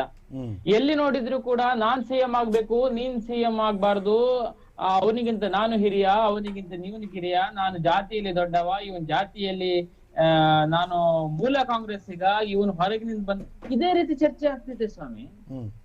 ಇವರನ್ನು 135 ಸಂಖ್ಯೆ ಏನದು ನಂಬರ್ ನೋಡಿದ್ರೇನೆ ಈ ಕರ್ನಾಟಕ ರಾಜ್ಯವನ್ನು ಯಾರ ಮುಲಾಜಿಗೂ ಇಲ್ಲದೆ ಎಲ್ಲಿಂದ ಎಲ್ಲಿಗೂ ತಲುಪಿಸಬಹುದಾಗಿತ್ತು. ನಿಮ್ ಪಕ್ಷದಲ್ಲಿ 2,000 ಕೋಟಿಗೆ ಸಿಎಂ ಸ್ಥಾನನ ಇದಿಟ್ಟಿದ್ರಿ ಬಿಡಿ, ಅದ್ರ ಬಗ್ಗೆ ನಮ್ ಸಿಎಂ ಬಗ್ಗೆ ಮಾತಾಡೋದಲ್ಲ. ನಿಮ್ದು ಸಿಎಂ ನ ಹರಾಜಿಗೆ ಇಟ್ಬಿಟ್ಟಿದ್ರಿ. ನಿಮ್ಮ ಪಕ್ಷದವರೇ ಮಾತಾಡ್ತಾ ಇದ್ರಿ. ನಿಮ್ಮ ಪಕ್ಷದವರೇ ಹೇಳ್ತಾ ಇದ್ರು 5 ಜನ ಆಕಾಂಕ್ಷಿಗಳು ಯಾರು ದೊಡ್ಡ ಸೂಟ್ಗೆ ಅವ್ರಿಗೆ ಕಾಂಗ್ರೆಸ್ ಅಲ್ಲೂ ಹರಾಜಿಗಿದೆ, ಸೀಟ್ ಆಕ್ಷನ್ಗಿದೆ. ಕಾಂಗ್ರೆಸ್ನವ್ರು ಮಾತಾಡ್ತಿದ್ದೀನಿ ಅಂತ ಅನ್ಕೊಂಡಿದ್ದೀನಿ. ನಿಮ್ಗೆ 135 ಸ್ಥಾನ ಕೊಟ್ಟಿದ್ ಯಾಕೆ ಸ್ವಾಮಿ? ಟವಲ್ ಹಾಕೋದಕ್ಕ? ಬೆಡ್ಶೀಟ್ ಸುಭದ್ರವಾಗಿರ್ತಕ್ಕ ಸರ್ಕಾರ ಮಾಡ್ತೀರಿ ಅಂತ ಹೇಳಿತಾನೆ. 2,000 ಪ್ರತಿ ತಿಂಗಳು ಹಾಕ್ತೀರಿ ಅಂತ ಹೇಳಿತಾನೆ. ಏನ್ ಮಾಡಿದ್ರಿ? ಸರ್ಕಾರ ಇವತ್ತು ದಿವಾಳಿ ಅಂತ ಹೋಗ್ತಾ ಇದೆ ಅಲ್ವಾ? ನನ್ನ ರಾಜ್ಯವನ್ನು ನೀವು ದಿವಾಳಿ ಸ್ಥಿತಿಗೆ ತಲುಪಿಸ್ತಾ ಇದ್ದೀರಿ. ದೇಶ ಆಯ್ತು, ದಿವಾಳಿ ಪಂಜಾಬ್ ಆಯ್ತು, ಕರ್ನಾಟಕ ಸರದಿ ಅಂತ ಹೇಳಿ ಮಾತಾಡ್ತಾ ಇದ್ದಾರೆ. ಒಂದು ಸತ್ತಿ ನೀವು ನಿಮ್ಮಲ್ಲಿ ತಾಕತ್ತಿದ್ರೆ ಶ್ವೇತ ಪತ್ರ ಹೊರಡಿಸಿ ನೋಡಿ ನಮ್ಮ ಕರ್ನಾಟಕ ರಾಜ್ಯದ ಆರ್ಥಿಕ ಪರಿಸ್ಥಿತಿ ಹೇಗಿದೆ ಅಂತ ಹೇಳಿ. ವಾಲ್ಮೀಕಿ ನಿಗಮದಲ್ಲಿ ವಾಲ್ಮೀಕಿ ಜನಾಂಗದ ಅಭಿವೃದ್ಧಿ ಮಾಡುವುದನ್ನು ಬಿಟ್ಟು ಸ್ವಾಮಿ 100% ಲೂಟಿ. ಏನೋ ಕಮಿಷನ್ ಹೊಡೆದಲ್ಲ ಅದು. ಕೊರೋನಾದಲ್ಲಿ ಜನ ಸಾಯ್ತಾ ಇದ್ರು, ಅವಾಗ್ಲೂ ಲೂಟಿ. ಕೊರೋನಾದಲ್ಲಿ ಜನ ಸಾಯ್ತಾ ಇದ್ರು, ಲೂಟಿ ಮಾಡ್ತಾ ಇದ್ದೀರಲ್ಲ, ಸ್ಯಾನಿಟೈಸರ್ ಲೂಟಿ ಮಾಡ್ತಾ ಇದ್ದೀರಲ್ಲ. ಹಾಸ್ಪಿಟಲ್ ಇವಾಗ ಲೂಟಿ ನಂಬರ್ 1 ಕುತ್ಕೊಂಡಿದ್ದೀರಾ, ಮಾರ್ಕೆಟ್ ಅಲ್ಲಿ ಕುತ್ಕೊಂಡಿದ್ದೀರಾ? ನನ್ನ ಸಮಯ ನಾನ್ ಮಾತಾಡ್ತೀನಿ. ಯಾಕೆ ಒಂದೇ ಸಲ ನನ್ನ ವಿಡಿಯೋ ಮಾತ್ರ ಕಾಣಿಸ್ತಾ ಇದೆ? ಇಲ್ಲ ಕಾಣಿಸ್ತಾ ಇದೆ ನೋಡಿ ಸರ್. ಸ್ವಾಮಿ ನಿಮ್ಮ ಸರ್ಕಾರ ಇದೆ, ಕಾಂಗ್ರೆಸ್ನವ್ರು ಕೂತಿದ್ದಾರೆ ಅಂತ ಅನ್ಕೊಂಡಿದ್ದೀನಿ. ನನ್ಗೆ ಬೇರೆ ಯಾರು ಕಾಣಿಸ್ತಾ ಇಲ್ಲ ಇಲ್ಲಿ. ಕಾಂಗ್ರೆಸ್ನವ್ರು ನಿಮ್ ಸರ್ಕಾರ ಇದೆ. ಯಾವ ಹಗರಣಗಳ ನಡೆದಿದೆ, ತಪ್ಪು ನಡೆದಿದೆ ಕಳೆದ ಸರ್ಕಾರದಿಂದ ಅಂತ ನಿಮಗನಿಸ್ತಾ ಇದೆಯೋ ಜೈಲಿಗೆ ಹಾಕು ಸ್ವಾಮಿ. ಎಲ್ಲರ ಮೇಲೆ FIR ಮಾಡಿ, ಎಲ್ಲರ ಮೇಲೆ ಪ್ರಾಸಿಕ್ಯೂಷನ್, SIT-ನೋ, ನಿಮ್ಮ ಲೋಕಾಯುಕ್ತನೋ ಅಥವಾ ಆಂಟಿ ಕರಪ್ಷನ್ ಏನೇನಿದೆ ನೀವು ಎಲ್ಲವನ್ನು ಪ್ರಯೋಗ ಮಾಡಿ. ಒಬ್ರು ಕೂಡ ತಪ್ಪಿತಸ್ಥರಂತಬಾರದು ಸ್ವಾಮಿ. ಒಬ್ರು ಕೂಡ ನನ್ನ ಜನರ ಹಣವನ್ನು ಹೊಡೆದು ಒಬ್ಬರನ್ನು ಕೂಡ ಬರಬಾರ್ದು. ಹೀಗೆ ಬುರುಡೆ ಬಿಟ್ಕೊಂಡು ಮಾತ್ರ ಹೊಡೆದಾಡಬಾರ್ದು. ಈಗ ಬುರುಡೆ ಬಿಟ್ಕೊಂಡು ಹೊಡೆದಾಡಬಾರ್ದು. ಮಾಡ್ತೀರಾ, ಕೆಲಸ ಮಾಡಿ, ಕಾರ್ಯ ಮಾಡಿ. ಅದಕ್ಕೋಸ್ಕರ 135 ಜನ ಶಾಸಕರನ್ನು ನಿಮಗೆ ಕೊಟ್ಟಿರೋದು, ಒಳ್ಳೆ ಕೆಲಸ ಮಾಡ್ಲಿಕ್ಕೆ ಕೊಟ್ಟಿರೋದು. ಆದ್ರೆ ಸುಳ್ಳು ಅಪರಾಧ ಮಾಡಿ 40% ಅಂತ ಹೇಳಿದ್ರಿ. ಎಷ್ಟು ಜನರ ಒಳಗೆ ಹಾಕ್ಬೇಕಿತ್ತು ನೀವು? ಎಷ್ಟು ಸುಳ್ಳು ಹೇಳಿದ್ರಿ? ಜನತರ ದಿಕ್ಕು ತಪ್ಪಿಸಿದ್ರಿ ನೀವು ಸುಳ್ಳುಗಳನ್ನ ಹೇಳ್ತಾ. ಈಗಲೂ ಹೇಳ್ತಾ ಇದೀನಿ, ತಾಕತ್ತಿದ್ರೆ ಅಲ್ಲ, ನಿಮ್ಗೆ ತಾಕತ್ ಇದೆಯೋ ಇಲ್ಲೋ ಗೊತ್ತಿಲ್ಲ, ತಾಕತ್ ಹೊರಟೋಗಿದೆ. ಯಾಕಂದ್ರೆ 5 ಜನ 6 ಜನ ಈಗ ಟವೆಲ್ ಹಾಕೊಂಡು ನಿಂತಿದ್ದಾರೆ ಸಿಎಂ ಗಾದಿಗೆ. ಬಿಡಿ, ಇವಾಗ ಪುನಃ ನೀವು ಆರೋಪ ಮಾಡೋದಲ್ಲ, ಆಕ್ಷನ್ಗೆ ಬನ್ನಿ. ನೀವು ಹೇಳ್ತೀರಾ ಇನ್ನು ಸ್ಯಾನಿಟೈಸರು ಅದು ಇದು ಅಂತ ಹೇಳ್ತಿದ್ರಲ್ಲ, ನಿಮ್ಗೆ ಹೌದು ಅಂತ ಅನಿಸಿದ್ರೆ ತನಿಖೆಗೆ ಹಾಕಿ ಕಾನೂನು ಕ್ರಮವನ್ನು ಜರುಗಿಸಿ ಏನೇನ್ ಮಾಡ್ಬೇಕು ಅದನ್ನು ತಿರುಗಿಸಿ ರಿಪೋರ್ಟ್ ಕೊಡಿ ಜನತೆಗೆ. ನೋಡಿ, ನಾವು ಇಂತಿದ್ದ ತಪ್ಪುಗಳನ್ನ ಐಡೆಂಟಿಫೈ ಮಾಡಿದ್ದೇವೆ, ಅದನ್ನ ಜನತೆಗೆ ತಲುಪಿಸಿದ್ದೀವಿ. ಇದು ಸರ್ಕಾರ ನಡೆಸುವಂತದ್ದು. ನಿಮಿಷ ಹೇಳಿ ಸರ್, ಹೇಳ್ತಾ ಇದ್ದೆ. ಅದೇ ಸರ್, ಆಗ್ಲೇ ಹೇಳ್ತಾ ಇದ್ನಲ್ಲ, ಕಲಬುರಗಿ ಹಾಸ್ಪಿಟ್ಲಲ್ಲಿ ಹಂಗಾಗಿದೆ, ಇಡೀ ಕರ್ನಾಟಕ, ಅರ್ಧ ಕರ್ನಾಟಕ ನೀರಲ್ಲಿ ಮುಳುಗೋಗಿದೆ. ಇಷ್ಟಾದ್ರೂ ಇವ್ರಿಗೆ ಇದ್ರ ಬಗ್ಗೆ ಕಾಳಜಿ ಇಲ್ಲ, ಇವ್ರಿಗೆ ವಿದೇಶ ಪ್ರವಾಸ ಬೇಕು. ಒಂದು, ಇವಾಗ ಆಲ್ರೆಡಿ 5 ಜನ ಕುರ್ಚಿಗೆ ರೆಡಿ ಆಗಿದ್ದಾರೆ ಅಂದ್ರೆ ಸಿದ್ದರಾಮಯ್ಯ ಹೋಗ್ತಾರೆ ಅಂತ ಲೆಕ್ಕ. ಇವ್ರು ಹೋಗೋದು ಪಕ್ಕನೆ, ಯಾವುದೇ ಕಾರಣಕ್ಕೂ ಉಳ್ಕೊಳ್ಳಲ್ಲ. ಅದಕ್ಕೆ ಆಲ್ರೆಡಿ ಸಿದ್ಧತೆಗಳು ಆಗ್ತಾ ಇರೋದು, ಲೈನಲ್ಲಿ ಜನ ನಿಂತ್ಕೊಳ್ತಾ ಇರೋದು. ನನಗೆ ಬೇಕು ಒಬ್ಬ ಕರ್ಚೀಫು, ಒಬ್ಬ ಹ್ಯಾಂಡ್ ಕರ್ಚೀಫು, ಒಬ್ಬ ಟವಲು, ಒಬ್ಬ ಬೆಡ್ಶೀಟು ಹಿಡ್ಕೊಂಡು. ಆಯ್ತಾ, ಇಲ್ಲಿ ಇನ್ನೊಂದು ಏನಾಗುತ್ತೆ ಗೊತ್ತಾ, ಆಗ್ಲೇ ನಮ್ಮ ಅಪ್ಪ ಹೋಗ್ತಾ ಇರೋದು ಹೇಳ್ದಂಗೆ, ಈ ಜಾತಿ ಜಾತಿ ಜಾತಿ ಅನ್ಕೊಂಡು ಜಾತಿ ಆಧಾರದ ಮೇಲೆ ಇವ್ರ ಆಸ್ತಿಗಳು, ಇವ್ರ ಬ್ಯಾಂಕ್ ಬ್ಯಾಲೆನ್ಸ್ ಬೆಳೀತಾ ಇದೆ. ಜಾತಿ ಅಲ್ಲೇ ಇದೆ, ಅವ್ರು ಅದೇ ಬಡತನದಲ್ಲಿ ಇದ್ದಾರೆ. ಇವ್ರು ಹೇಳ್ದಂಗೆ ನಾನು ಒಂದು ಮಾತು ಹೇಳ್ತೀನಿ, ಈ ಜಾತಿ ಅನ್ನೋ ಪದ ತೆಗೆದಾಗ್ಬಿಡ್ಬೇಕು. ಅವನ್ ಕ್ವಾಲಿಟಿ ಏನಿದೆಯೋ, ಒಳ್ಳೆ ಎಜುಕೇಟೆಡ್, ಮೆರಿಟ್ ಯೋಗ್ಯತೆ, ಇದರ ಮೇಲೆ. ಈ ಎಲೆಕ್ಷನ್ ಅಲ್ಲೂ ಅಷ್ಟೇ ಜಾತಿ ಜಾತಿ ಜಾತಿ ಅಂದ್ಕೊಂಡು ಯಾವ ಜಾತಿ, ಇವಾಗ ಅಲ್ಪಸಂಖ್ಯಾತರು ಇಲ್ಲಿ ಕೇಳಿ, ಅಲ್ಪಸಂಖ್ಯಾತರು ಬ್ರದರ್ಸ್ ಅಂತಾರೆ. ಎಲ್ಲಿ ಬ್ರದರ್ಸ್? ಅಲ್ಲೇ ಇದೀವಿ. SC STಗೆ ನಾನು ಅಹಿಂದ, ಪಾಪ ಅವರಲ್ಲೇ ಇದ್ದಾರೆ, ಅವ್ರ ದುಡ್ಡು ನುಂಗ್ ನೀರು ಕುಡಿದ್ಬಿಟ್ಟವ್ರೆ. ಹಿಂಗೆ ಮಾಡ್ತಾ ಇರೋದು. ಯಾವುದೇ ಕಾರಣಕ್ಕೂ ಈ ಜಾತಿ ಇರೀ ಸರ್, ಒಂದ್ ನಿಮಿಷ ಹಿಂಗ ಅಂತ ಇದ್ರೆ ನೀವು ಬೆರಳು ಮಾಡ್ತಿದ್ರೆ ನಾವು ಮಾತಾಡಕ್ಕಾಗತ್ತಾ? ಯಾವುದೇ ಕಾರಣಕ್ಕೂ ಮಾತಾಡ್ತಾ ಇದ್ರೆ ಮಾತಾಡಿ. ಹಿಂಗಿದೆ. ಇವಾಗ ಇಲ್ಲಿವರೆಗೂ ಈ ಮೂಲ ವಿಚಾರ ಬಂದಿದ ನಂತರ ವಾಲ್ಮೀಕಿ ವಿಚಾರ ಮಣ್ಣಾಗೋಗಿದೆ. ಈ ದೊಡ್ಡ ಹಗರಣ, 187 ಕೋಟಿ ಹಗರಣ, ಬೇರೆ ಸ್ಟೇಟ್ಗೆ ವರ್ಗಾವಣೆ ಆಗಿರೋದು, ಇಷ್ಟೆಲ್ಲ ಆಗಿದೆ. ಈ ಒಬ್ಬ ಅಧಿಕಾರಿ ಸೂಸೈಡ್ ಮಾಡ್ಕೊಂಡಿದ್ದಾರೆ. ಇವತ್ತು ಅದರ ಬಗ್ಗೆ ವಿಚಾರನೇ ಇಲ್ಲ, ಅದರ ಬಗ್ಗೆ ನೀವು ಡಿಬೇಟ್ ಮಾಡ್ತಾ ಇಲ್ಲ, ನೀವು ಏನು ನ್ಯೂಸ್ ಅಲ್ಲಿ ತೋರಿಸ್ತಾ ಇಲ್ಲ. ಅಲ್ಲಲ್ಲ, ಈಗ ಸದ್ಯಕ್ಕಂತೂ ಮೂಳ ಒಂದ್ ಬಿಟ್ರೆ, ದರ್ಶನ್ ಒಂದ್ ಬಿಟ್ರೆ ಬೇರೆ ನ್ಯೂಸೇ ಇಲ್ಲ. ಈ ವಾಲ್ಮೀಕಿ ಬಗ್ಗೆ ಕಂಪ್ಲೀಟ್ ಮುಚ್ಚಾಕ್ ಬಿಟ್ಟಿದ್ದೀರಿ. ಸರ್ಕಾರ ಏನು ಮಾಡ್ತಿದೆಯೋ, SIT ಅಂದ್ರೆ ಸಿದ್ದರಾಮಯ್ಯ ಇನ್ವೆಸ್ಟಿಗೇಷನ್ ಟೀಮ್, ಅದು ಇವ್ರು ಮಾಡೋ ಕೆಲಸ ಇಷ್ಟರಲ್ಲೇ ಇದೆ. ಅದಕ್ಕೆ ನಾವು CBI ಕೇಳಿದ್ದು. ಸರ್, ಇವಾಗ ಏನು ನಮ್ಮ BJP ವಕ್ತಾರರು ಏನು ಇದ್ರ ತರ ಎಲ್ಲಾರನ್ನೂ ಜೈಲಿಗೆ ಹಾಕ್ಬಿಡಿ, ಅದಾಕ್ಬಿಡಿ ಇದಾಕ್ಬಿಡಿ ಅಂತ. ಇವತ್ತು ಕೇಂದ್ರ ಸರ್ಕಾರದಲ್ಲಿ BJPಗೆ ಸೇರ್ಕೊಳ್ಳೋಂಥವ್ರು ಎಲ್ಲ ಹಗರಣದಲ್ಲಿ ಇರೋರೇ BJPಗೆ ಸೇರಿಸ್ಕೊಂತಾ ಇರೋದು. ಹಗರಣಗಳಲ್ಲಿ ಇರೋರ್ನೇ BJPಗೆ ಸೇರಿಸ್ಕೊಂತಾ ಇರೋದು. ದೊಡ್ಡ ಲಿಸ್ಟೇ ಇದೆ ಎಲ್ಲೆಲ್ಲಿ ಅಂತ. ಅದೇ ತರ ಏನು ದಳದವರು ಇವತ್ತು BJPಯವರು ಕುಚ್ಚುಬಿಟ್ಟು ಇವತ್ತೇನು ಒಂದಾಗಿ ಉಳ್ಳಾಡ್ತಾ ಇದಾರಲ್ಲ, ಇವ್ರ ಹಗರಣ ಬಗ್ಗೆ ಮಾತಾಡ್ತಾ ಇದಾರಲ್ಲ, ಇದೇ ಪತ್ರ ಬರೆದು ವಿಡಿಯೋ ಮಾಡಿ ಈಶ್ವರಪ್ಪ ಇದಕ್ಕೆ ಕಾರಣ, ನನ್ನ ಸಾವಿಗೆ ಈಶ್ವರಪ್ಪ ಕಾರಣ ಅಂತ ಹೇಳಿ ಸತ್ರು. ಅವಾಗ ಇವ್ರ ಕಣ್ಣು ಏನಾಗಿತ್ತು, ಎಲ್ಲೋಗಿತ್ತು? ಇವತ್ತು ಇವರು ಈ ಹಗರಣಗಳ ಬಗ್ಗೆ ಮಾತಾಡ್ತಾರೆ. ಇದ್ರ ಬಗ್ಗೆ ಜನತಾದಳದವರು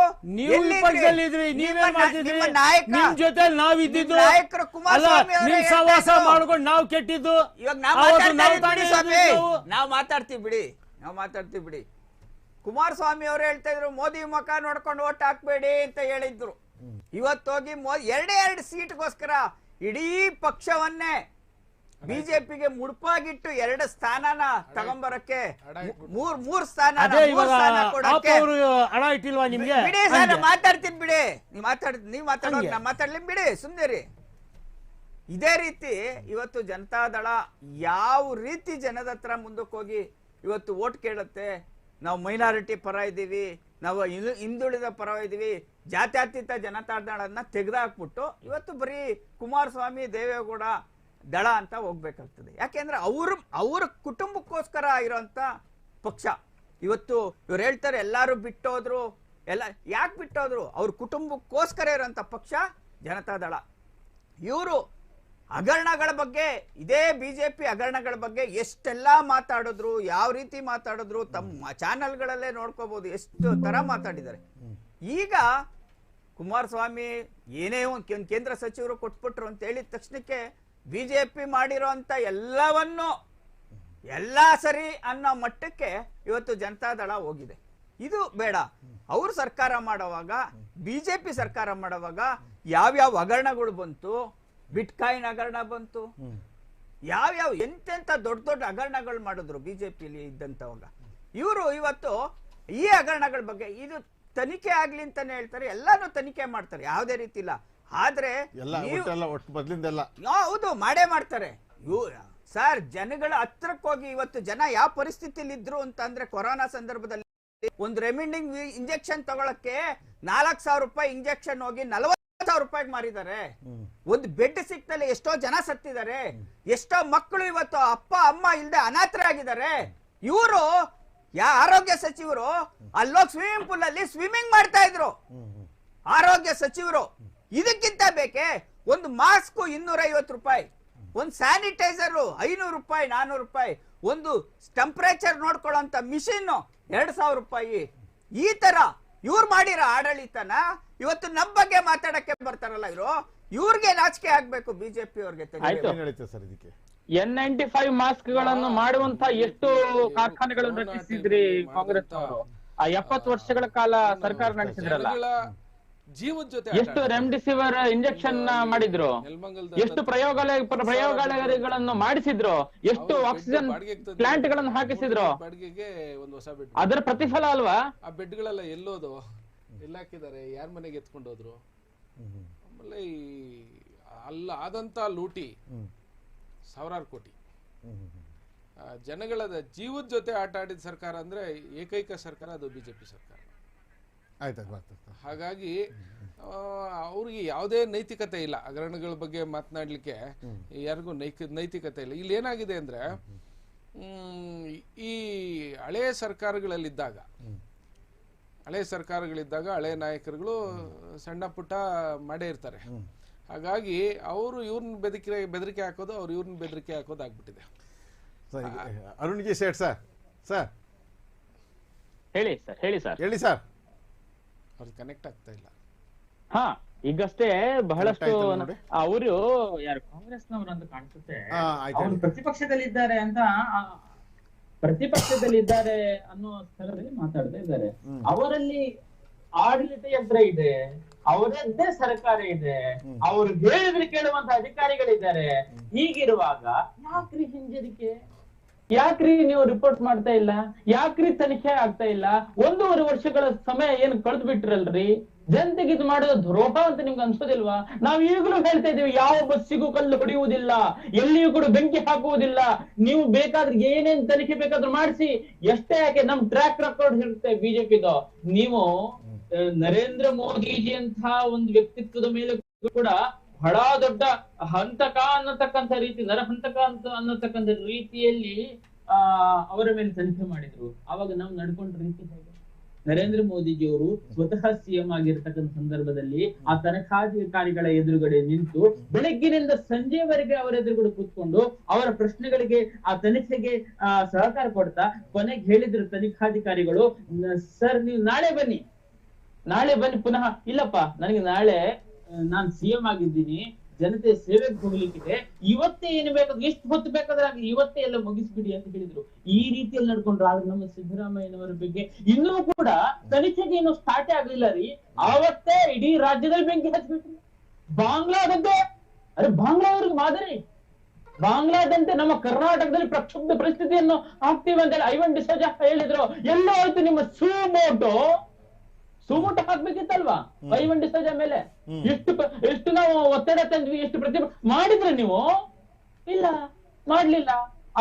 ಅದೇ ಸೇಮ್ ನಮ್ಮ ಇಲ್ಲಿ ಉಡುಪಿಯ ಶಾಸಕರ ಮೇಲ್ಗಡೆ ಯಾವ ಸುಳ್ಳು ಕೇಸುಗಳನ್ನು ಹಾಕ್ಲಿಕ್ಕೆ ನಿಮ್ಗೆ ತಾಕತ್ತಾಯ್ತು. ಆದ್ರೆ ನಿಮ್ಮ ಶಾಸಕ ಇಡೀ ರಾಷ್ಟ್ರದ ನಮ್ಮ ಸಂವಿಧಾನ ಅಂತ ಹೇಳಿ ನೀವು ಅಲ್ಲಾಡಿಸ್ಕೊಂಡು ಹೋಗ್ತಾ ಇದ್ದೀರಲ್ಲ, ಅಂತ ಸಂವಿಧಾನದ ವಿರೋಧಿಯಾಗಿ ಮಾತಾಡಿದ್ರು ನಿಮ್ಮ ಶಾಸಕ, ಕಾಂಗ್ರೆಸ್ ಶಾಸಕ. ಏನು ಸುಮೋಟ ಮಾಡಿದ್ರು, ಏನ್ ತನಿಖೆ ಮಾಡಿದ್ರಿ, ಉತ್ತರ ಕೊಡಿ. ಏನೀಗ ಬಿಜೆಪಿ ಅವ್ರು ಮಾತಾಡ್ತಿದಾರಲ್ಲ, ಫಸ್ಟು ನಾವು ಕೇಳ್ದಂಗೆ ನೀವು ಮಾಡಿರೋಂಥ ಹಗರಣಗಳು, ಆ ಕಾರ್ಕಳದಲ್ಲಿ ಇದ್ದಂಥ ಸ್ಟ್ಯಾಚ್ಯೂನೇ ಕೂಡ ಡೂಪ್ಲಿಕೇಟ್ ಮಾಡಿ ಆ ಸ್ಟ್ಯಾಚ್ಯೂಗಳೇ ಬಿದೋಗೋ ತರ ಮಾಡಿದಂಥದ್ದು, ಅದೆಂತ ಹಗರಣ. 2 ದಿನದ ಹಿಂದೆ ಹೈಕೋರ್ಟ್ ನಲ್ಲಿ ಅದರ ವಿಚಾರಣೆ ಆಯ್ತು. ಏನಾದ್ರೂ ಅದರ ವಿಡಿಯೋ ಅಥವಾ ವಾದಗಳನ್ನ ಆಲಿಸಿದ್ರಾ ಸ್ವಾಮಿ? ಇವಾಗ ಆಗತ್ತೆ, ಆಲಿಸಿದೀವಿ, ಅದೆಲ್ಲ ಆಗತ್ತೆ. ನೀವು ಮಾಡ್ತಿರೋ ಅಂತ ಅನಾಚಾರಗಳು ಇದಕ್ಕೆ ಉದಾಹರಣೆ. ಅನಾಚಾರ ಕೋರ್ಟ್ ನಿರ್ಣಯ ಮಾಡುತ್ತೆ. ನಿಮ್ಮ ಪ್ರತಿಬದ್ಧತೆಯನ್ನು ತಿಳಿಸಿ. ಇವಾಗ ನಾವ್ ಹೇಳ್ತಾ ಇರೋದು, ನೀವ್ ಈ ತರ ಹಗರಣಗಳನ್ನ ಮಾಡಿದ್ದೀರಾ, ನೀವು ಹೋಗಿ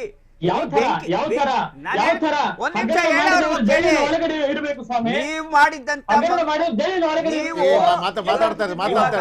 ನೀವು ಬೆಂಕಿ ಬಗ್ಗೆ ಮಾತಾಡ್ತಾ ಇದ್ದೀರಾ, ಬೆಂಕಿ ಬಗ್ಗೆ, ಗೋತ್ರ ಹತ್ಯೆ ಬಗ್ಗೆ ಮಾತಾಡ್ತಿದ್ದೀರಾ. ಅದೇ ಮಂಗಳೂರಿನಲ್ಲಿ ನೀವಿರುವಂತ ಜಾಗದ ಮಂಗಳೂರಲ್ಲಿ ಚರ್ಚ್ ಮೇಲೆ ದಾಳಿ ಮಾಡಿದ್ರಿ, ಚರ್ಚ್ ಮೇಲೆ ಬೆಂಕಿ ಹಚ್ಚಿದ್ರಿ. ಇದೆಲ್ಲ ಕೂಡ ಜನ ನೋಡಿದ್ದಾರೆ, ಏನು ಯಾರು ನೋಡ್ದಲೇ ಇಲ್ಲ. ನಿಮ್ಗೆ ಕರುಣೆ ಅಂತದಿದ್ರೆ ಅದೇ ಮಹೇಂದ್ರ ಕುಮಾರ್ ನೀವು ಸೇರಿಸ್ಕೊಂಡ್ರಲ್ಲ, ನಾವು ಸೇರಿಸ್ಕೊಂಡಿದ್ದೆ. ಅವ್ರ ಕೊನೆ ಸುಮ್ನೆ ಏನೇನ್ ಹೇಳ್ಬೇಡ್ರಿ.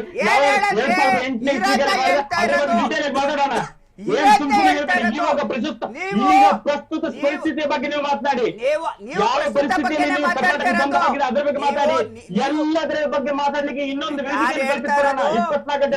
ಮಹೇಂದ್ರ ಕುಮಾರ್ ಅವರು ಚಾನೆಲ್ಗಳಲ್ಲಿ ಕೂತ್ಕೊಂಡು, ಮಾಧ್ಯಮದಲ್ಲಿ ಕೂತ್ಕೊಂಡು ನನಗೆ ಯಾವ ತರ ಕೆಲಸ ಮಾಡ್ಬೇಕು, ಯಾವ ತರ ಚರ್ಚ್ ಮೇಲೆ ದಾಳಿ ಮಾಡ್ಬೇಕು, ಯಾವ ತರ ಮಾಡ್ಬೇಕು ಅಂತ ಕುಮ್ಮಕ್ ಕೊಟ್ಟವ್ರು ಯಾರು ಅಂತ ಮಹೇಂದ್ರ ಕುಮಾರ್ ಅವರೇ ಮಾಧ್ಯಮದ ಮುಂದೆ ಹೇಳಿದ್ರು.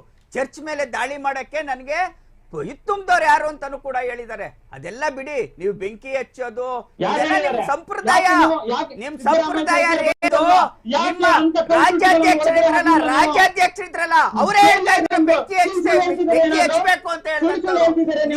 ಸುಳ್ಳು ಹೇಳ್ತೀರಾ?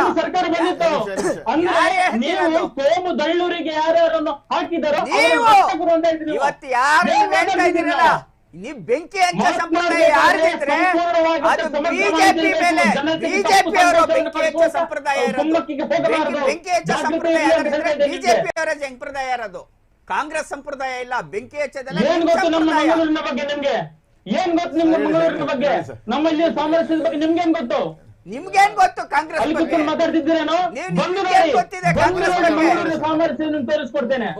ತೋರಿಸ್ತೀರಾ ನೀವ್ರೇ? ಅಯ್ಯೋ ರಾಮ, ಅಲ್ಲೆಲ್ಲ ಜನ ನಿಮ್ಗೆ ಬಾಳಕ್ ಬಿಟ್ಟು ಒಂದು ದಿನ ಸಿದ್ದರಾಮಯ್ಯ ಬರ್ತಾನೆ ಅಂತ ಹೇಳಿ ಒಂದು ದಿನ ಶರತ್ ಮಡಿವಾಳನ ಸಾವನ್ನು ಮುಂದೆ ಹಾಕಿದ್ರೆ ನಾಚಿಕೆ ಅಂತ ಅನ್ಸಲಿಲ್ಲ ನಿಮ್ಗೆ?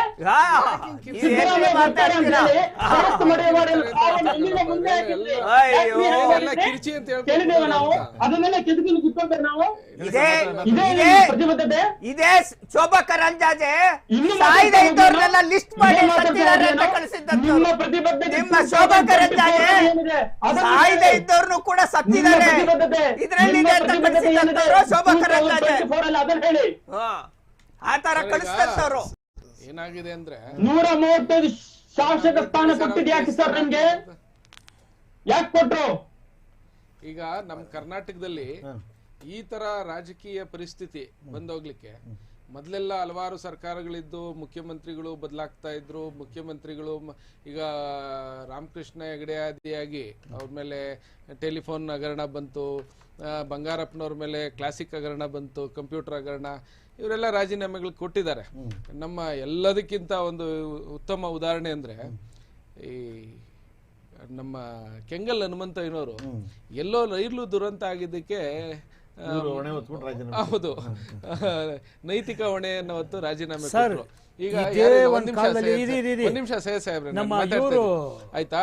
ಹಾಗಾಗಿ ಪ್ರಧಾನಮಂತ್ರಿ ಆಗಿದಾರಲ್ಲ ಲಾಲ್ ಬಹದ್ದೂರ್ ಶಾಸ್ತ್ರಿ, ಅವರು ರೈಲ್ವೆ ಮಿನಿಸ್ಟರ್ ಆಗಿದ್ದಾಗ ಇವ್ರು ಹೇಳ್ದಂಗೆ ಒಂದು ಟ್ರೈನ್ ಅಪಘಾತ ಆಯ್ತಂತ ಅದಕ್ಕೆ ನಾನೇ ಹೊಣೆ ಅಂತ ರಾಜೀನಾಮೆ ಕೊಟ್ಟರು. ಹೌದು, ಅದು ಅದು ನೈತಿಕತೆ ಇದ್ದವರು. ನೈತಿಕತೆ ಎಲ್ಲ ಈ ಹೊರಟೋಯ್ತು. ಸಿದ್ದರಾಮಯ್ಯ ನೈತಿಕತೆ ಎಲ್ಲೈತೆ?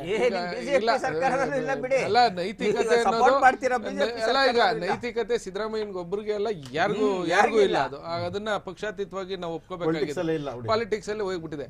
ನಮ್ಮ ಬೇರೆ ರಾಜ್ಯಗಳು ಹೋಲಿಸಿದ್ರೆ ನಮ್ಮಲ್ಲಿ ಸಾಕಷ್ಟು ಶಿಸ್ತುಬದ್ಧ ರಾಜಕಾರಣ ಇತ್ತು.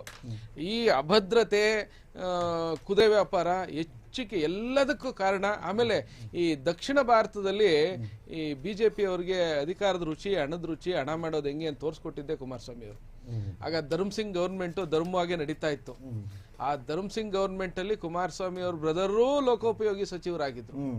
ಅಂತ ಸರ್ಕಾರನ ಇವ್ರ ದುರಾಸೆಯಿಂದ ಅದನ್ನ ಕ್ಷಿಪ್ರ ಕ್ರಾಂತಿ ಮಾಡಿ ಉರುಳಿಸಿ ಇವ್ರದ್ದು ಅಧಿಕಾರದ ದಾಹಕ್ಕೆ, ಕುಮಾರಸ್ವಾಮಿ ಅವರ ಅಧಿಕಾರದ ದಾಹಕ್ಕೆ ಬಿಜೆಪಿ ಅವ್ರ ಜೊತೆ ಅಪವಿತ್ರ ಮೈತ್ರಿ ಮಾಡಿಕೊಂಡು 20 ತಿಂಗಳು ಅಧಿಕಾರ ಅನುಭವಿಸಾದ್ಮೇಲೆ ಪಾಪ ಅವ್ರಿಗೆ ಯಡಿಯೂರಪ್ಪನವ್ರಿಗೆ ಅಧಿಕಾರ ಕೊಡದೆ ಅವರು ಕುಮಾರಸ್ವಾಮಿ ಅವ್ರ ಬಾಯಿಗೆ ನಾಲ್ಗೆಗೆ ಚಪ್ಪಲಿನ ಇಟ್ಬಿಟ್ಟು ಇವ್ರದ್ದು ನಾಲ್ಗೆ ಎಲ್ಲ ಕೆರ ಅಂತ ಎಲ್ಲ ರಾದ್ದಾಂತ ಮಾಡಿ ಆಮೇಲೆ ಚುನಾವಣೆ ಮಾಡಿಸಿ ಅವ್ರಿಗೆ ಅಧಿಕಾರದ ರುಚಿನ ತೋರಿಸ್ತವ್ರೆ ಕುಮಾರಸ್ವಾಮಿ ಅವರು. ಈ ಏನೇನು ಈ ಕುದುರೆ ವ್ಯಾಪಾರ ಇದೆ, ಈ ಪಕ್ಷಾಂತರ ಆಗ್ಲಿಕ್ಕೆ, ಈ ಪರ್ಚೇಸ್ ಆಗ್ಲಿಕ್ಕೆ ಮೂಲ ಕಾರಣ ನಮ್ಮ ಸನ್ಮಾನ್ಯ ಕುಮಾರಸ್ವಾಮಿ ಅವರು.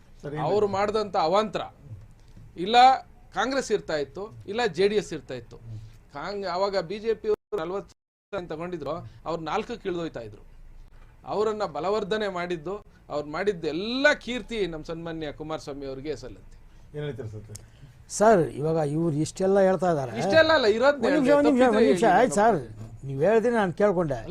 ನಾನು ಹೇಳೋದು ಕೇಳ್ಕೊಂಡ್ಬಿಡಿ, ನಾನು ಹೇಳೋದು ಕೇಳ್ಕೊಂಡ್ಬಿಡಿ. ಆಯ್ತಾ? ಆಗ್ಲೇ ನಾನ್ ಮಾತಾಡುವಾಗ ಆಯ್ತಾ? ಇವ್ರು ಒಂದ್ ವಿಚಾರಣೆ ಹೇಳಿದ್ರು ಆಗ್ಲೇ, ನಾವು 2 ಸೀಟ್ಗೋಸ್ಕರ ತಕೊಂಡೋಗಿ JDS ಹಳ ಇಟ್ಬಿಟ್ಟಿದೀವಂತ. ಅದೇ ನೀವು 18ರಲ್ಲಿ ತಗೊಂಡ್ ಬಂದು ನಮ್ಮನ್ನ ಹಳ ಇಟ್ಟಿದ್ರಲ್ಲ, ಕಾಂಗ್ರೆಸ್ಸೇ ಬಂದ್ ಕಾಲಿಗೆ ಬಿದ್ದೋಗಿತ್ತಲ್ಲ. ನೀವು ನಿಮ್ ಪಕ್ಷ ನಮ್ಗೆ ಹಳ ಇಟ್ಟಿದ್ರಿ. ಅವಾಗ ನಾವು ನಿಮ್ ಜೊತೆ ಅಲಯನ್ಸ್ ಮಾಡ್ಕೊಂಡಿದ್ದಾಗ ನಮ್ಮ ದುರಾದೃಷ್ಟ, ನಮ್ಮ ಕೆಟ್ಟಗಳಿಗೆ ಶುರು ಆಗಿದ್ದೆ ಇವ್ರ ಜೊತೆಲಿ ಯಾವಾಗ ಸಹವಾಸ ಮಾಡೋದು ಅದೇ. ಈ ನಮ್ಮ ಅವತ್ತಿನ ಸರ್ಕಾರ ಬೀಳಕ್ ಕಾರಣ ಯಾರು? ಇದೇ ಸಿದ್ದರಾಮಯ್ಯನವರು. ಇದೇ ಸಿದ್ದರಾಮಯ್ಯನ ಶಿಷ್ಯಂದ್ರಿಗೆ ಬಿಜೆಪಿಗೆ ಹೋಗಕ್ ದಾರಿ ಮಾಡಿಕೊಟ್ಟು, ಯಾಕಂದ್ರೆ ಅವ್ರಿಗೆ ಕುಮಾರಸ್ವಾಮಿ ಮೇಲೆ ದ್ವೇಷ ಇತ್ತಲ್ಲ, ಆ ದ್ವೇಷ ತೀರ್ಸ್ಕೊಳ್ಳಕ್ಕೆ ಅವರು ಮುಖ್ಯಮಂತ್ರಿ ಆಗಬಾರ್ದು, ನಾನೇ ಆ ಯಪ್ಪ ನಾನು ಅಂತಾನೆ ಇದು ಮಾಡೋದು. ಅವರು ಆ ಕೆಲಸ ಮಾಡಿ ಸರ್ಕಾರ ಬೀಳಿಸಿ ಮತ್ತೆ ಬಿಜೆಪಿಗೆ ಬರುವಂತ ಅವಕಾಶ ಮಾಡಿಕೊಟ್ಟಿದ್ದು ಪುಣ್ಯಾತ್ಮರು ಇವರು. ಇವತ್ತು ಇಲ್ಲಿ ಕುತ್ಕೊಂಡು ಮಾತಾಡ್ತಾರೆ. ಆಯ್ತಾ? ಒಂದು ಇವಾಗ ಸಾರಿ ಹೇಳ್ದಂಗೆ ಕುಮಾರಸ್ವಾಮಿ ಅಟ್ಲೀಸ್ಟ್ ನೋಡಿ, ಅವ್ರ ಹೃದಯ ಯಾವ ನೆಲೆನೂ ಇಲ್ದವ್ರಿಗೆಲ್ಲ CM ವರ್ಗೂ ಬರುವಷ್ಟು ಚಾನ್ಸ್ ಮಾಡಿಕೊಟ್ಟವ್ರೆ. ಸಿದ್ದರಾಮಯ್ಯ ತರ ಸೀಟ್ ಗಟ್ಟಿ ಹೇಳ್ಕೊಂಡು ಕುಂತಿಲ್ಲ ಅಲ್ವಾ? ಇವಾಗ ಇವ್ರು ಹೇಳಿದ್ರಲ್ಲ, ಅವ್ರಿಗೆ ರುಚಿ ತೋರಿಸ್ಕೊಟ್ರು, ಇವ್ರಿಗೆ ರುಚಿ, ಅಟ್ಲೀಸ್ಟ್ ಎಲ್ರಿಗೂ ಅಟ್ಲೀಸ್ಟ್ ಒಂದು ಅವಕಾಶ ಮಾಡಿಕೊಟ್ಟಿದ್ದಾರೆ ಬೆಳ್ಕೊಳ್ಳಿ ಅಂತ. ಇವ್ರು ಹಂಗಲ್ವಲ್ಲ, ಇವ್ರು ಏನಿದ್ರು ಕಾಂಗ್ರೆಸ್ ಅವ್ರು ಹೆಂಗ್ ಗೊತ್ತಾ ಸರ್? ಕೇಳಿ, ಕಾಂಗ್ರೆಸ್ ಅವ್ರು ಹೆಂಗ್ ಗೊತ್ತಾ? ಇವ್ರಿಗೆ ಒಬ್ಬರಿಗೆ ಬೆಳೆಸೋ ಯೋಗ್ಯತೆ ಇತ್ತು ಇಲ್ಲ. ಬೇರೆ ಕಡೆ ಬೆಳೆಸಿದವ್ರು ಮಾತ್ರ ಕಿತ್ಕೊಳ್ಳೋದು. ಪಕ್ಕದ ಮನೆಯಲ್ಲಿ ಒಂದ್ ಮರದಲ್ಲಿ ಹಣ್ಣಿದ್ರೆ ಇವ್ರಂತೂ ಬೆಳೆಸಕ್ ಯೋಗ್ಯತೆ ಇಲ್ಲ. ಆ ಹಣ್ಣು ತಿನ್ಕೊಂಡು ತಿಳೋ ಅಭ್ಯಾಸ ಇವ್ರಿಗೆ. ಇವ್ರು ಯಾವತ್ತು ಬೇರೆಯವರಿಂದಾನೇ ಅಡಾಪ್ಷನ್. ಇವ್ರು ಸ್ವಂತವಾಗಿ ಬೆಳೆಸೋದಂತೂ ಇವ್ರ ಜಾಯಮಾನದಲ್ಲೇ ಇಲ್ಲ. ಇವ್ರ ಚರಿತ್ರ 1947 ನೋಡ್ಕೊಂಡು ಬರ್ತಾ ಇದೀವಿ. 60 ವರ್ಷ ಈ ಭಾರತ ಮೇಲೆ ಇವ್ರದೇ ಜಾಸ್ತಿ ಅಧಿಕಾರ ಇದ್ದಿದ್ದು. ಏನ್ ತಾನೇ ಮಾಡಿದ್ದೀರಿ ಸ್ವಾಮಿ? ಏನ್ ತಾನೇ ಮಾಡಿದ್ದೀರಿ? ನಾನು ಅದ್ ಮಾಡಿಬಿಟ್ಟಿದ್ದೀನಿ, ಅಲ್ಪಸಂಖ್ಯಾತರು ಮಾಡಿಬಿಟ್ಟಿದ್ದೀವಿ. ನೀವು ಮಾಡಿರೋದು ಎಲ್ಲ ಎಷ್ಟು ಮಾಡಿದ್ದೀರಿ ಎಲ್ರಿಗೂ ಗೊತ್ತಿದೆ. ಹೇಳ್ಬಾರ್ದು. ನಿಮ್ ಚರಿತ್ರೆ ಇಡೀ ಭಾರತಕ್ಕೆ ಗೊತ್ತಿದೆ. ಅದರಿಂದಾನೇ ಈ 15 ವರ್ಷದಿಂದ ನೀವು ಯಾವ ಕಡೆನೂ ಕಾಣಿಸ್ಕೊಳ್ತಾ ಇಲ್ಲ. ಏನ್ ಮಾಡಿದ್ರು ಮೇಲಕ್ಕೆ ಬರ್ತಾ ಇಲ್ಲ. ಹೆಂಗೋ ಹಂಗಿಂಗ್ ಒದ್ದಾಡ್ಬಿಟ್ಟು 25-30 ಜನ ಪಾರ್ಟಿಗಳು ಸೇರ್ಕೊಂಡು 140 ಬಂದಿದ್ದೀರಿ. ಇವ್ರು ಫುಲ್ ಬರಲ್ಲ ಅಂತಾನೆ ಒಂದು. ಇದೇ ಕರ್ನಾಟಕದಲ್ಲಿ ಕುಮಾರಸ್ವಾಮಿಗೆ ಇರೋ ಬೆಲೆ ನಿಮ್ ಎಷ್ಟು ಜನರು ಇದ್ರು ನಿಮ್ಗಿಲ್ಲ. ಬೇರೆ 2 ಸೀಟಿಗೆ ಇವತ್ತು ಕೇಂದ್ರ ಮಂತ್ರಿ ಅಷ್ಟು ಪವರ್ಫುಲ್ ಸ್ಥಾನ ಸಿಕ್ಕಿದೆ. ನೀವು ಯಾವುದಕ್ಕೂ ಲೆಕ್ಕಕ್ಕೆ ಇಲ್ಲ. ನೀವು 28 ಸ್ಥಾನ ಅಯ್ಯ ನಿಮ್ ಯೋಜನೆ ಏನಂತ ಇಡೀ ಇನ್ನೊಂದು ಇವತ್ತೇನಾದ್ರೂ ಚುನಾವಣೆ ಆದ್ರೆ 50 ಸೀಟ್ ಬರಲ್ಲ ಇವರು. ನೀವು 100 ಬಂದ್ಬಿಡುತ್ತೆ ಜೆಡಿಎಸ್. ಅದು ಆಮೇಲೆ ಗೊತ್ತಾಗುತ್ತೆ ಎಷ್ಟು ಬರ್ತಾರೆ ಅಂತ. ನಿಂತ್ಕೊಳ್ಳೋ ಶಕ್ತಿನೇ ಇಲ್ಲ ನಿಮ್ಗೆ. ಅದು ಆಮೇಲೆ ಗೊತ್ತಾಗುತ್ತೆ. ಬಿಜೆಪಿನವ್ರು ಹೇಳಿ ಸರ್. ಸುಮ್ಮನೆ ಕಿರಿಸ್ತಾರೆ. ಹಲೋ, ಹಾ, ಇದೀಗ ಉತ್ತರದಾಯಿತ್ವ ಯಾರಿಗಿದೆಯೋ ಅವರು ಅದರಿಂದ ನುಣುಚಿಕೊಂಡು ಇತಿಹಾಸಗಳನ್ನೆಲ್ಲ ಕೆದಕ್ತಾ ಇದ್ದಾರೆ. ಪ್ರತಿಯೊಂದು ಇತಿಹಾಸ ಇವರು ಕೆದಕಿದ್ದಕ್ಕೆ ಉತ್ತರ ಕೊಡ್ಲಿಕ್ಕೆ ನಾವು ಸಕ್ಷಮರಾಗಿದ್ದೇವೆ. ಆದರೆ ಈಗಿನ ಪರಿಸ್ಥಿತಿಯಲ್ಲಿ, ಈಗಿನ ಕರ್ನಾಟಕದ ಪರಿಸ್ಥಿತಿಯಲ್ಲಿ ಏನು ಬೇಕು? ಒಂದು, ಈ ಕಾಂಗ್ರೆಸ್ನ ಆಡಳಿತದಲ್ಲಿ ಅವರ ಶಾಸಕರು ಮಂತ್ರಿಗಳೆಲ್ಲ ಟವಲ್ ಹಾಕೊಂಡು ಕುತ್ಕೊಂಡಿದ್ದಾರೆ. ಅದು ಅವರ ಆಂತರಿಕವಾಗಿರುತ್ತೆ. ಏನು ಬೇಕು ಅಂದ್ರೆ ಕೇಂದ್ರ ಸರ್ಕಾರದಿಂದ ಕಟ್ಟಿರೋ GST ಬೇಕು ನಮ್ಗೆ. ಕೇಂದ್ರ ಸರ್ಕಾರಕ್ಕೆ ಇದೆಯಲ್ಲ ಅದು ಬೇಕು. 187 ಕೋಟಿ ಹೆಂಗ್ ಬೇಕು. ಮತ್ತೆ ನಾವು ಕೊಡಿಸ್ತಾ ಇದೀರಲ್ಲ ಕೇಂದ್ರ ಸರ್ಕಾರ ಭರವಸೆ ಮೇಲೆ ಗ್ಯಾರಂಟಿಗಳು ಕೊಟ್ರ ನೀವು ಹೇಳಿ ಸರ್. ನಾಚಿಕೆ ಆಗಲ್ಲ ನಿಮ್ಗೆ? ಪ್ರತಿಯೊಂದಕ್ಕೂ ಕೇಂದ್ರಕ್ಕೆ ಹತ್ರ ಹೋಗಿ ಕೈ ಚಾಚ್ತೀರಲ್ಲ. ಯೋಗ್ಯತೆ ಇಲ್ದಿದ್ರೆ ಗ್ಯಾರಂಟಿ ಯಾಕೆ ಕೊಟ್ರಿ? ಗ್ಯಾರಂಟಿ ಯಾಕೆ ಕೊಟ್ರಿ? ಗ್ಯಾರಂಟಿ ಯಾಕೆ ಕೊಟ್ರಿ? ಗ್ಯಾರಂಟಿ ಕೊಟ್ರ ನೀವು? ಇದಾಗಿತ್ತು ಇಂದಿನ ಚರ್ಚೆ. ಈ ಚರ್ಚೆಯಲ್ಲಿ ಪಾಲ್ಗೊಂಡಂತ JDS ವಕ್ತಾರಂತ ಸೈಯದ್ ಅವರಿಗೆ, ಹಾಗೂ ಕಾಂಗ್ರೆಸ್ ವಕ್ತಾರರಂತ ವಾಸುದೇವ ಮೂರ್ತಿ ಅವರಿಗೆ, ಹಾಗೂ ಆಪ್ ವಕ್ತಾರರಂತ ನಂಜಪ್ಪ ಕಾಳೇಗೌಡ ಅವರಿಗೆ